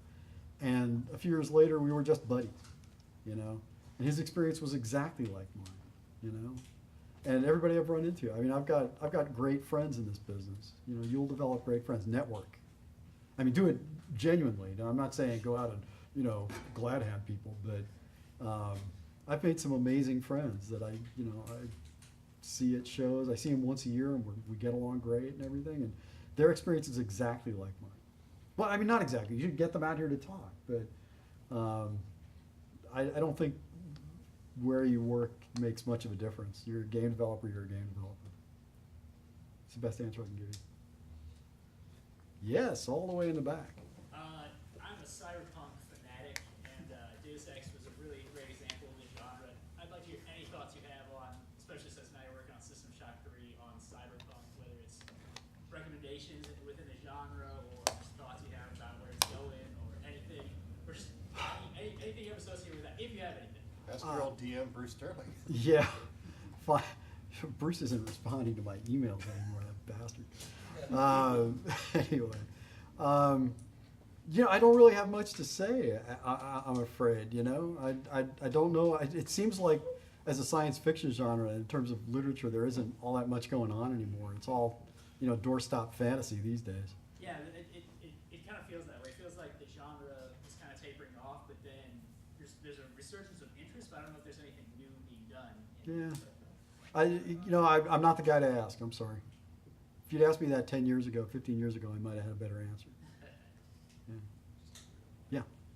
You mentioned earlier a way to lead, for lack of a better way to put it, which I agree with. You essentially hire good people and put the work in front of them. Yeah. I have a problem often with inviting inspiration when the ambition can be overwhelming.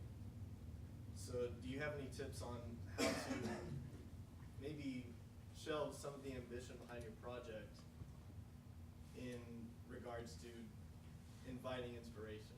No. Does that make sense? Here is why.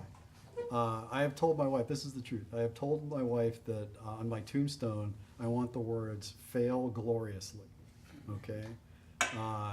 And it's really obnoxious to quote yourself, but I'm gonna do it, okay? The whole I made this up, it is entirely mine, you can blame me for it, but it's better to fail gloriously than it is to succeed in mediocrity, okay? And if you know what you're doing, if you know how to do what you're doing, you're not working hard enough, you're not trying hard enough. So I would never give anybody advice about curbing their ambition. I think it's a terrible thing to do. And okay, so you might have just incited inspiration in us with your fail gloriously thing, but sometimes it's like they're not able to kind of go through with you. We're talking Who are they? the people who your team basically, Mm-hmm. your artists, your audio. They don't have to be on your team then. Okay. No, So I if mean, if it like challenges the ambition, not the integrity, but the ambition of your project, just lose them.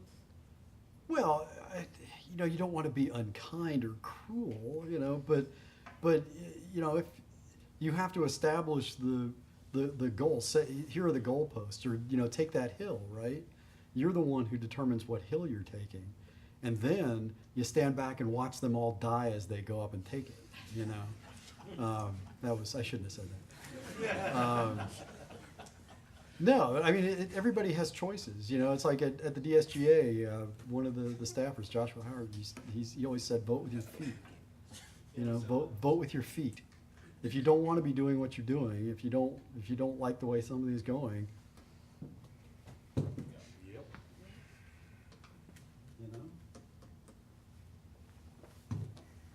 I don't know if that answered your question. Yeah. So what's your most glorious failure, and is it glorious enough? You mean today, or? As of right now, what's your most glorious? Everything I've ever worked on. I mean, seriously, if you look at your work and you like any of it, you're also not working hard enough. It sounds glib, but it's true. Everyone you try and do better than the last one, I'll have to think about that. I'll have to think of that is a serious answer, but it's probably not the answer you were looking for. I'll have to think about, my biggest failure almost certainly has to do with a team I've let down, which I have done on occasion.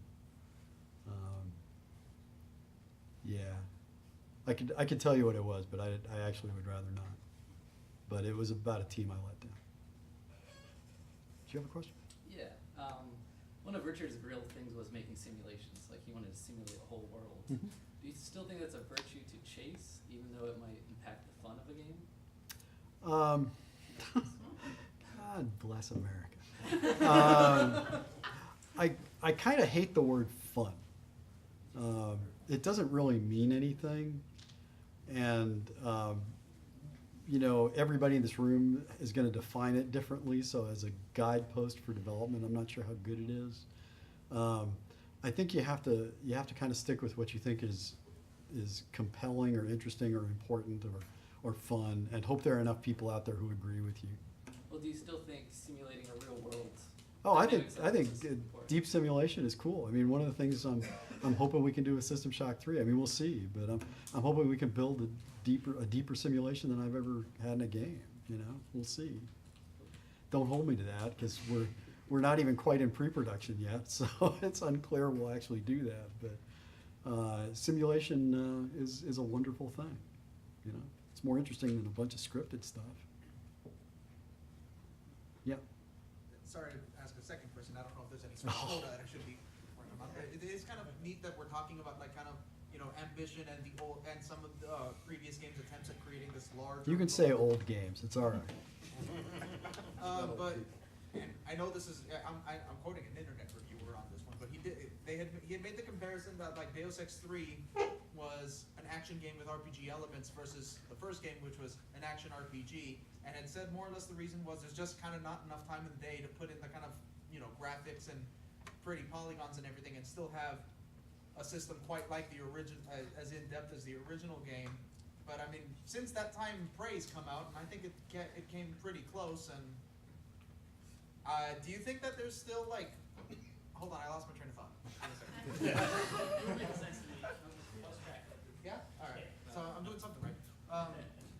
Do you think that trying to? Do I think graphics hurt hurt gameplay? Yeah, well, do you think No, that's bullshit. Graphics and gameplay and all that, but in that case, it sounds like trying to go for really complicated, you know, underlying systems for a sim game or something like that. It sounds like it's more of an issue of planning and maybe even kind of like focusing on certain markets or something like that, rather than just, oh, it takes so much time to develop all these other things. Do you think it's kind of just more a planning thing, or?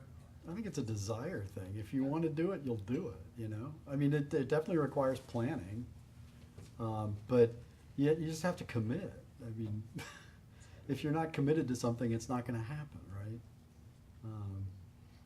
But I definitely don't think graphics get in the way of gameplay necessarily. I mean, it's just, that doesn't make any sense to me at all.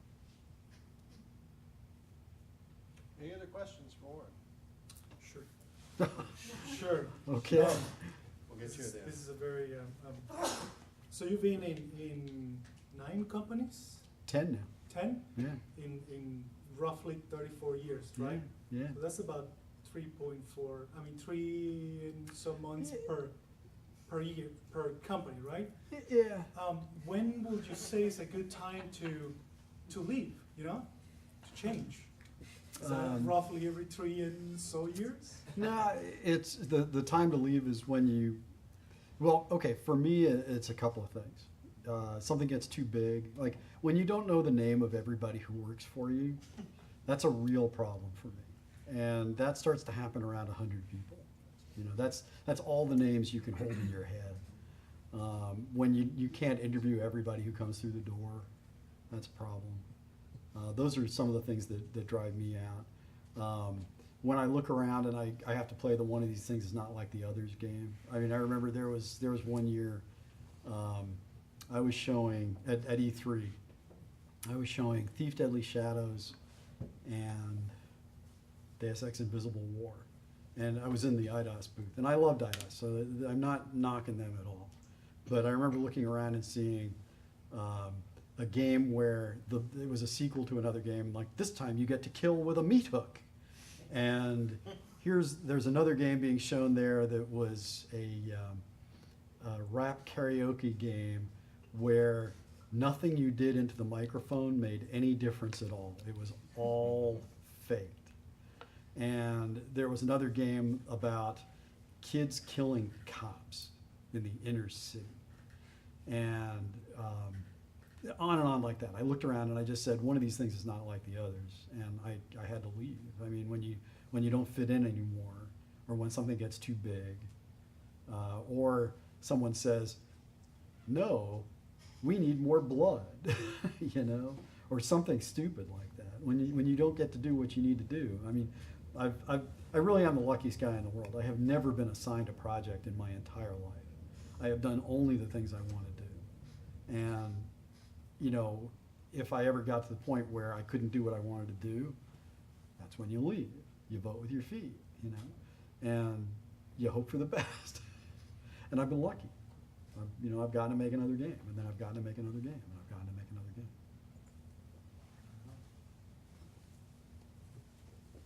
So you got to see a little bit of VR back in the 90s. I got to see VR headsets burst into flames because they got so hot. Seriously, Wings of Glory, man. Tester, I was down in QA and smoke started pouring off his head. We ripped that thing off his head in a hurry. Versus how it was working back then and kind of the market for it, what are your general thoughts about VR today? I plead the fifth. Seriously, I've gotten into so much trouble for expressing my deeply felt, heartfelt beliefs about VR. I'm not going to do it again. But you can probably tell from that answer what I think. Thank you. All right. Well, it's 8:45. We'll probably want to vacate the room, but how about one more hand for Warren Spector?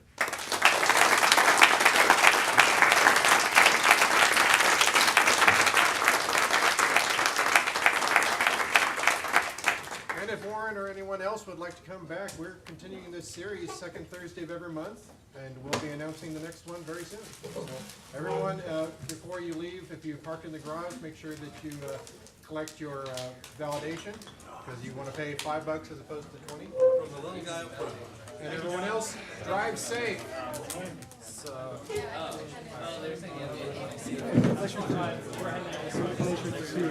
Great talk. Appreciate it. Thank you very much. Thank you. Yes, I do. Yes, Warren, that was very good. Nice to meet you. My name is You need a producer. Spector. And you need a producer, right? I do, yeah. I have been and am, but I also have a friend of mine who's currently up in Dallas who might be a very good person. Let me give you a card. You and or friend can get in touch. Awesome. That'd be great. Good talk. Figured it out. 16 jobs since college. In 40 years. Wow. That's your number, 16? Yeah, 16 different companies. In 40 years. Oh man. I can't even count the college jobs and the before college jobs. That's not worth doing. Great talk. I wanted to clarify when I said wrote off John Romero, it was more just that after the whole, thing with Daikatane, it was really easy to just kind of play like, oh, haha, Ion Storm, Dallas, kind of a thing. It wasn't until I watched it after the Doors earlier when he was in the postmortem place. It was, what, in April? Yeah, it was March. I ended up, because I wanted a question to ask you sometime. I also happened to watch his for the original Doom, and that's when I got like, oh, wait, that's getting the original Doom off the ground John was a is, whole lot of hard work, actually. John is awesome. John loves game theories. Anybody I know knows more about games than anybody I know. And made me promises and lived up to them. I respect that. Now, the reason why Human Revolution was more of an action game with RBGL Wanted to say hi. Yeah, as opposed to building up skill points or one Michael Caine, and I was pissed off for that. The original Deus Ex was very hard. Yeah, thank you. But you could actually build up and there are like 5 places that actually matter why a lot of people don't even use it. But it actually is essential, but you do it at the expense of points you spend on something else. Perfect. It's not like that. Just entering the industry. Human Revolution has skills that arguably Some were like outright useless, like some of the hacking ones, like, oh, you can see a percentage on how resistant it is, but you kind of already guessed that. Yeah, I think that was a case of 2 different teams working on systems that intersected. Actually, man, the maximum revenue thing made me think of another thing. That's what killed Dead Space 3. Perfect. Yeah, well, that was a case of this franchise that was going off the rails well beyond, like, demands of the IP owner. I'm glad to be back. Yeah, and then it's like, we need to get you to 5 million copies, and then it's like, you work with actiony, and then we worked with the same company. It's not like I had a big shop there. Yeah, he's a writer with me on Spider-Man 2. Back in Ultimately, no one complains when you one have of those a paycheck to make groups you were talking about. Great. Yes. If people find the means to do what they want, it might not be very Do you really want to see all the games at their level of success? Because I have a game if you want to see it. Do I want to see all the games? I do not want to see all the games coming out of Austin. If you want me to look at your game, send me an email, and we'll see about that. Well, I mean, I've got Stephen King's here. I'd love to just give him one. You don't have to play it. I would just be excited about that. Sure. So I mean, it's a cyberpunk hacking game too. That's awesome. No, that may be directly relevant to what I'm doing. I don't. Oh wait, I got. And that's my card. Okay. Yeah. Cool. No, I will definitely check that out. Awesome. Way to hustle. That's how it works. There you go. You gotta try it, right? Yeah. But yeah, great talk. Thank you. Thank you. Hey, I just wanted to introduce myself. My name is Raymond Snow. Hi, Raymond. I work with Gordon. I just wanted to say, great talk. I actually got some really good insights out there. I really appreciate you coming out here. That's it. Okay. Thank you. Yep. Hey, Warren. Appreciate the talk. Jared Gillis. It's my first event, so I didn't know you print business cards. You actually made a joke about the MBA, and I got my MBA. But I'm looking to... I'd be better off if I had an MBA. It helps in some regards when you start running organizations. Quick question: what do you think about switching over into the video game industry? Where does the NBA really fit? You probably want to find a bigger company That's part of the problem. that has Especially here a in business Austin. department. Right? Yeah. It also depends on what your specialty is, right? If you're a number crunching guy, that's one thing. If you're an organizational, project-oriented guy, you might have a future as a producer, or a project manager. It all depends on what's inside here. Yeah. And that I can't say.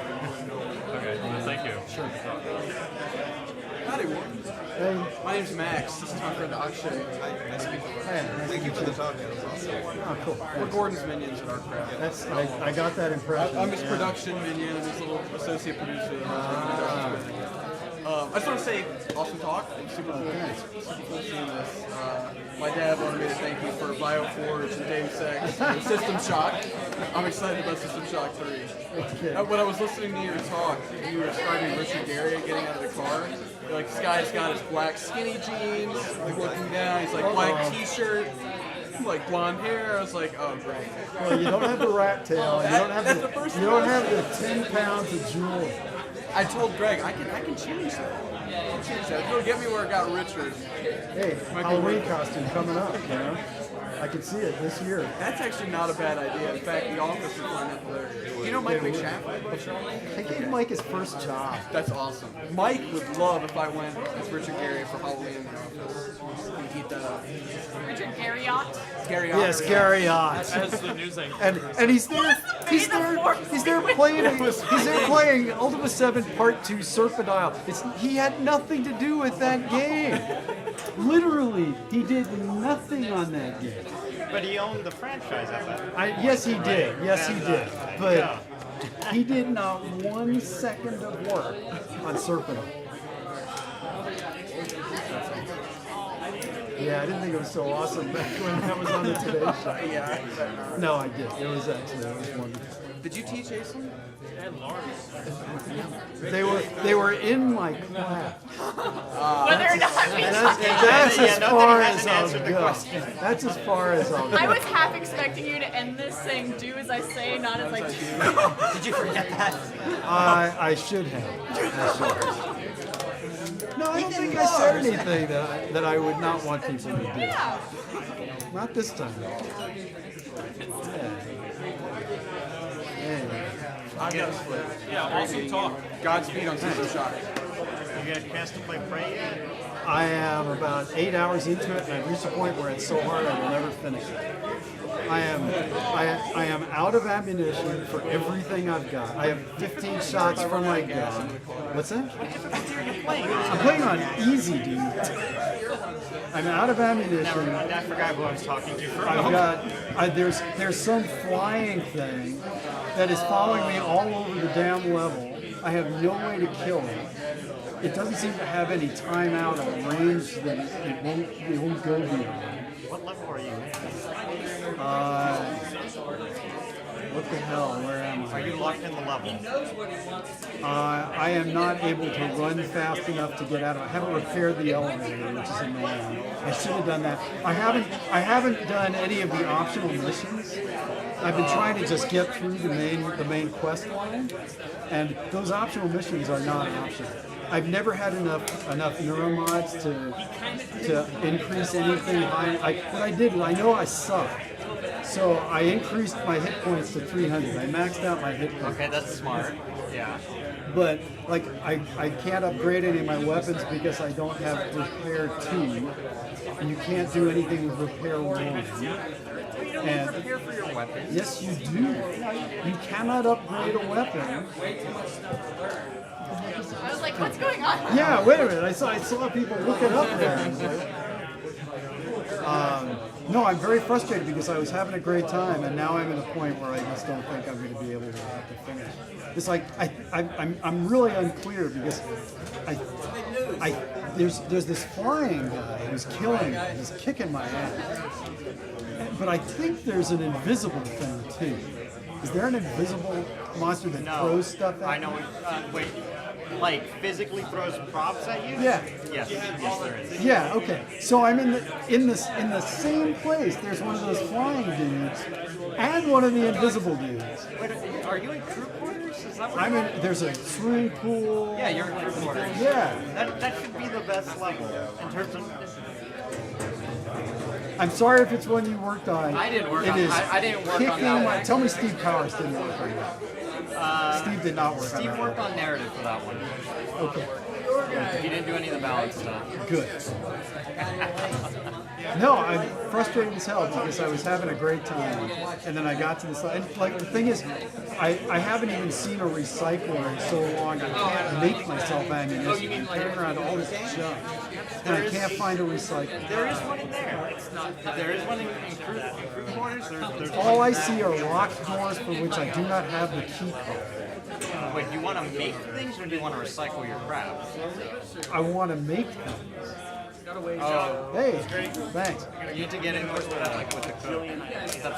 That's the only one level. It's in the kitchen. I don't agree with that decision. Just it didn't used to be there, but it was at the end. And I don't agree with that Why one. do you make it easier with He's doing his best. That one wasn't good to me at all. Like, it just changed one day, and I was like, why did you change this? It's like, oh, I don't know. It's like being in a jungle. No, so I don't know that I'll finish it. I'm going to go back to it. It's so much fun. It's gonna be We'll see.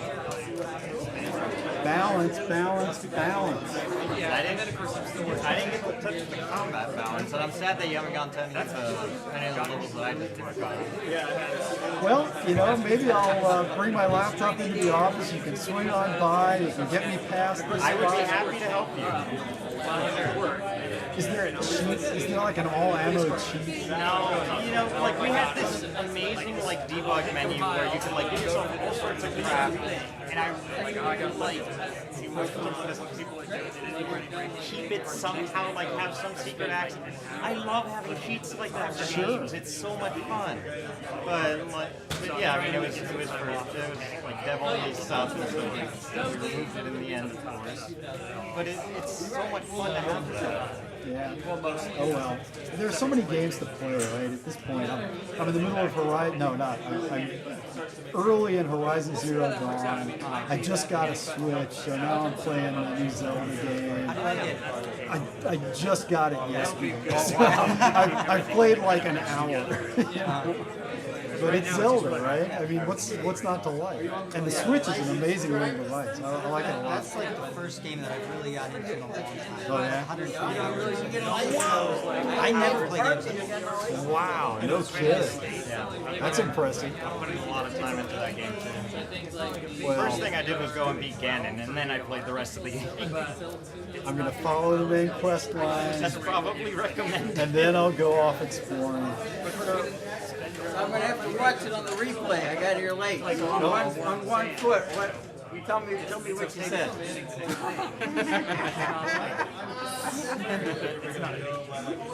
There is literally no way I can do that.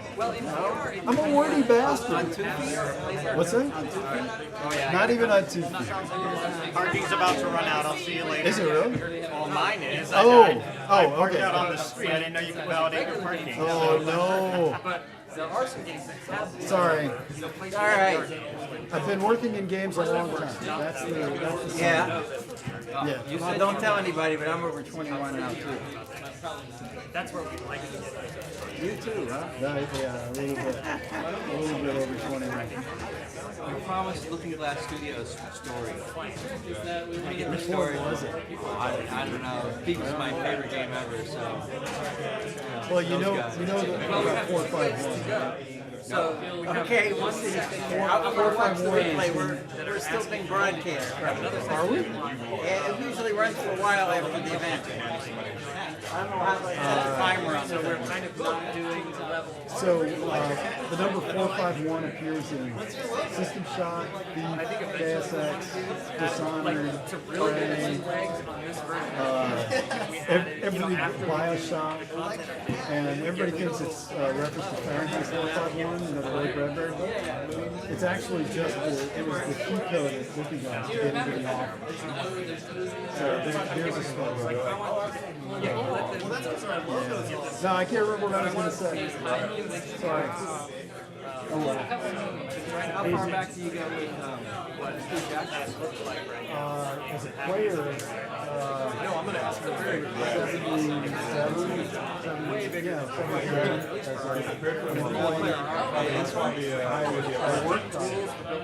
I worked on the third one. It was the third expansion. And I was responsible for the big box movie. Yeah, I played the big box. I was the editor in chief for the expansion. But it's definitely on our radar. Box. Get you to sign this one? If you wanted to deface your Illuminati, I don't know that this pen is going to work. Yeah, I was like, that's sure. There's some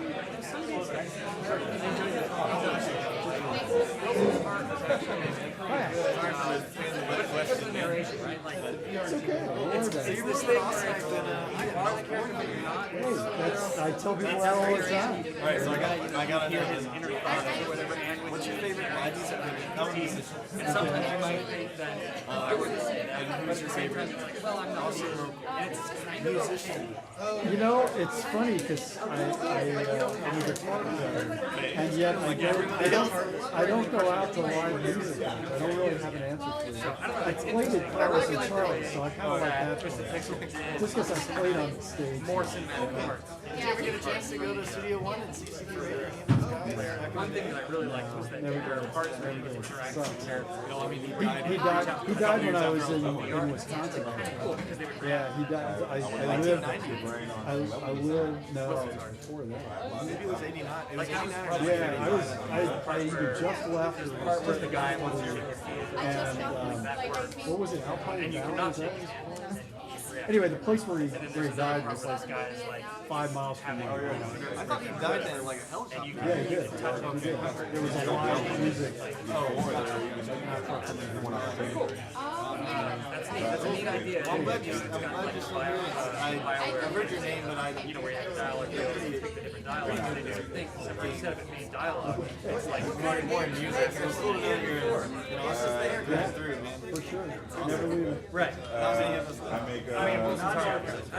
Thank you very much for doing that. You made a mobile game. My pleasure. I enjoyed it. I very much enjoyed what you said, that you do it for your passion. Like, how long does it take you to write these? What I've been doing. The attitude is, if I don't like the game I'm working on, then I try and leave. I would say Yeah, I found myself working for a lot of companies so far. Wow, that's not because Be a little careful about that.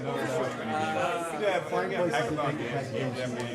That's kind of what I'm always trying to make my own games. So I feel like I'm trying to do there's some like unspoken way. I mean, it's really whether I'm on my day job. I do, like acting his name on a generally like does. it's like it still sucks. But it doesn't. That's why You just do this, and you're like, but yeah, it was really nice to hear some reinforcement. Some crazy. They'll never make any money. You may never make money, but you're not That was crazy. never really my most important aspect. I forget what the exact No, it phrase is, shouldn't but be. there's It shouldn't be. That'll come if you really believe in what you're doing. It's good to hear. Oh yeah? Yeah, I was worried because we kind of get jaded and kind of say, no, you just gotta follow Like Unity and things it's like metrics that. that I built can't over decades, So right? tell me about metrics. Never paid any attention to any market research of It's anything. fantastic. Ever, not once. Completely ignore everything. I don't care if markets. I always say I'll never be successful because no one ever seems to like what I write. Oh, you're talking about. Well, that's a problem. There's a little bit of an issue there. Yeah, that's the thing. I enjoy it. So, I mean, as long as I'm enjoying it, I think there'll be other people like me. Keep the card. No, I'm gonna keep the card. That's the thing. It's like I'm like that too. There are enough people who like what I like that I can keep doing. Well, I feel like there's a lot of things we have I'm gonna run a card and like show the E3 and give up. Except for maybe the quest, the new quest. pleasure. I walk around town and do more games than you do, so you got everything.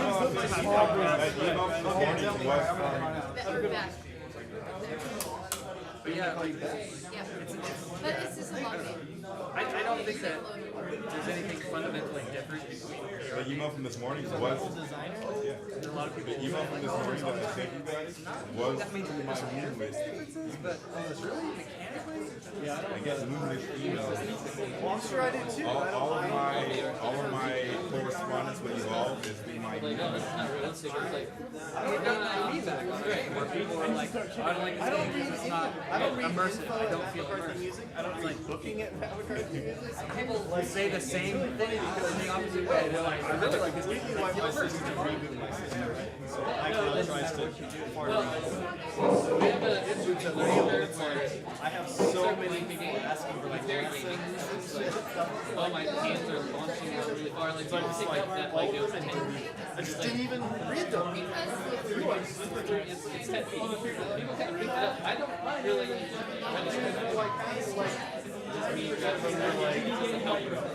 They do it and then like, oh, okay. And then they go, actually do it. They go like, oh, I'm not really initiating. I'm like, I need to read this. It's not like because I'm just doing the triggers and stuff like that. Or So then they figure out where forward. Yeah, forget it forward. And then after a while, they have these challenges where they aren't thinking about the mechanics. But I definitely see more. But some of Maybe the it's SEO, it's actually just a bunch of like, especially when you're not thinking about the things you're doing here and how you're being, just think about the challenge. Because like it has to be involved for me to care.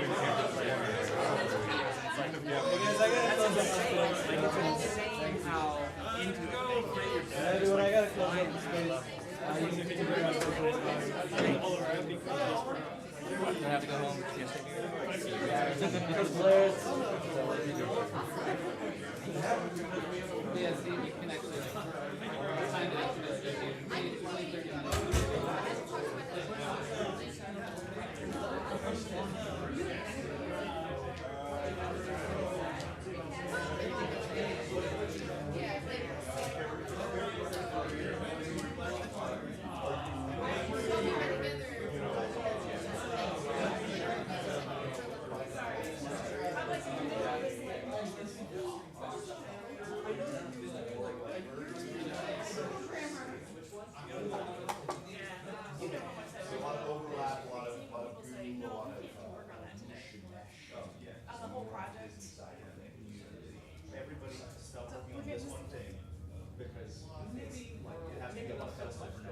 Yes, so I'm working on all of that. What do you want to do?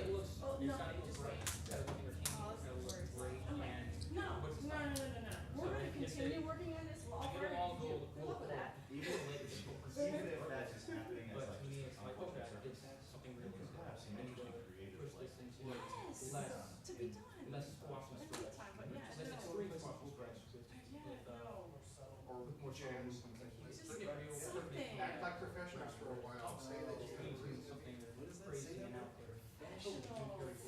At this point, you say you're getting paid to be here. Why don't you do something, at least feel good about it? Oh, no, there's something that's like management stopping the underlings. No, this is just management deciding they don't want to do work this week. I'm like, no, why are they managed? Because they put the money in. Their money people. Yes. Oh, really? Getting resources then? We're not inspiring anyone. They're not giving any reason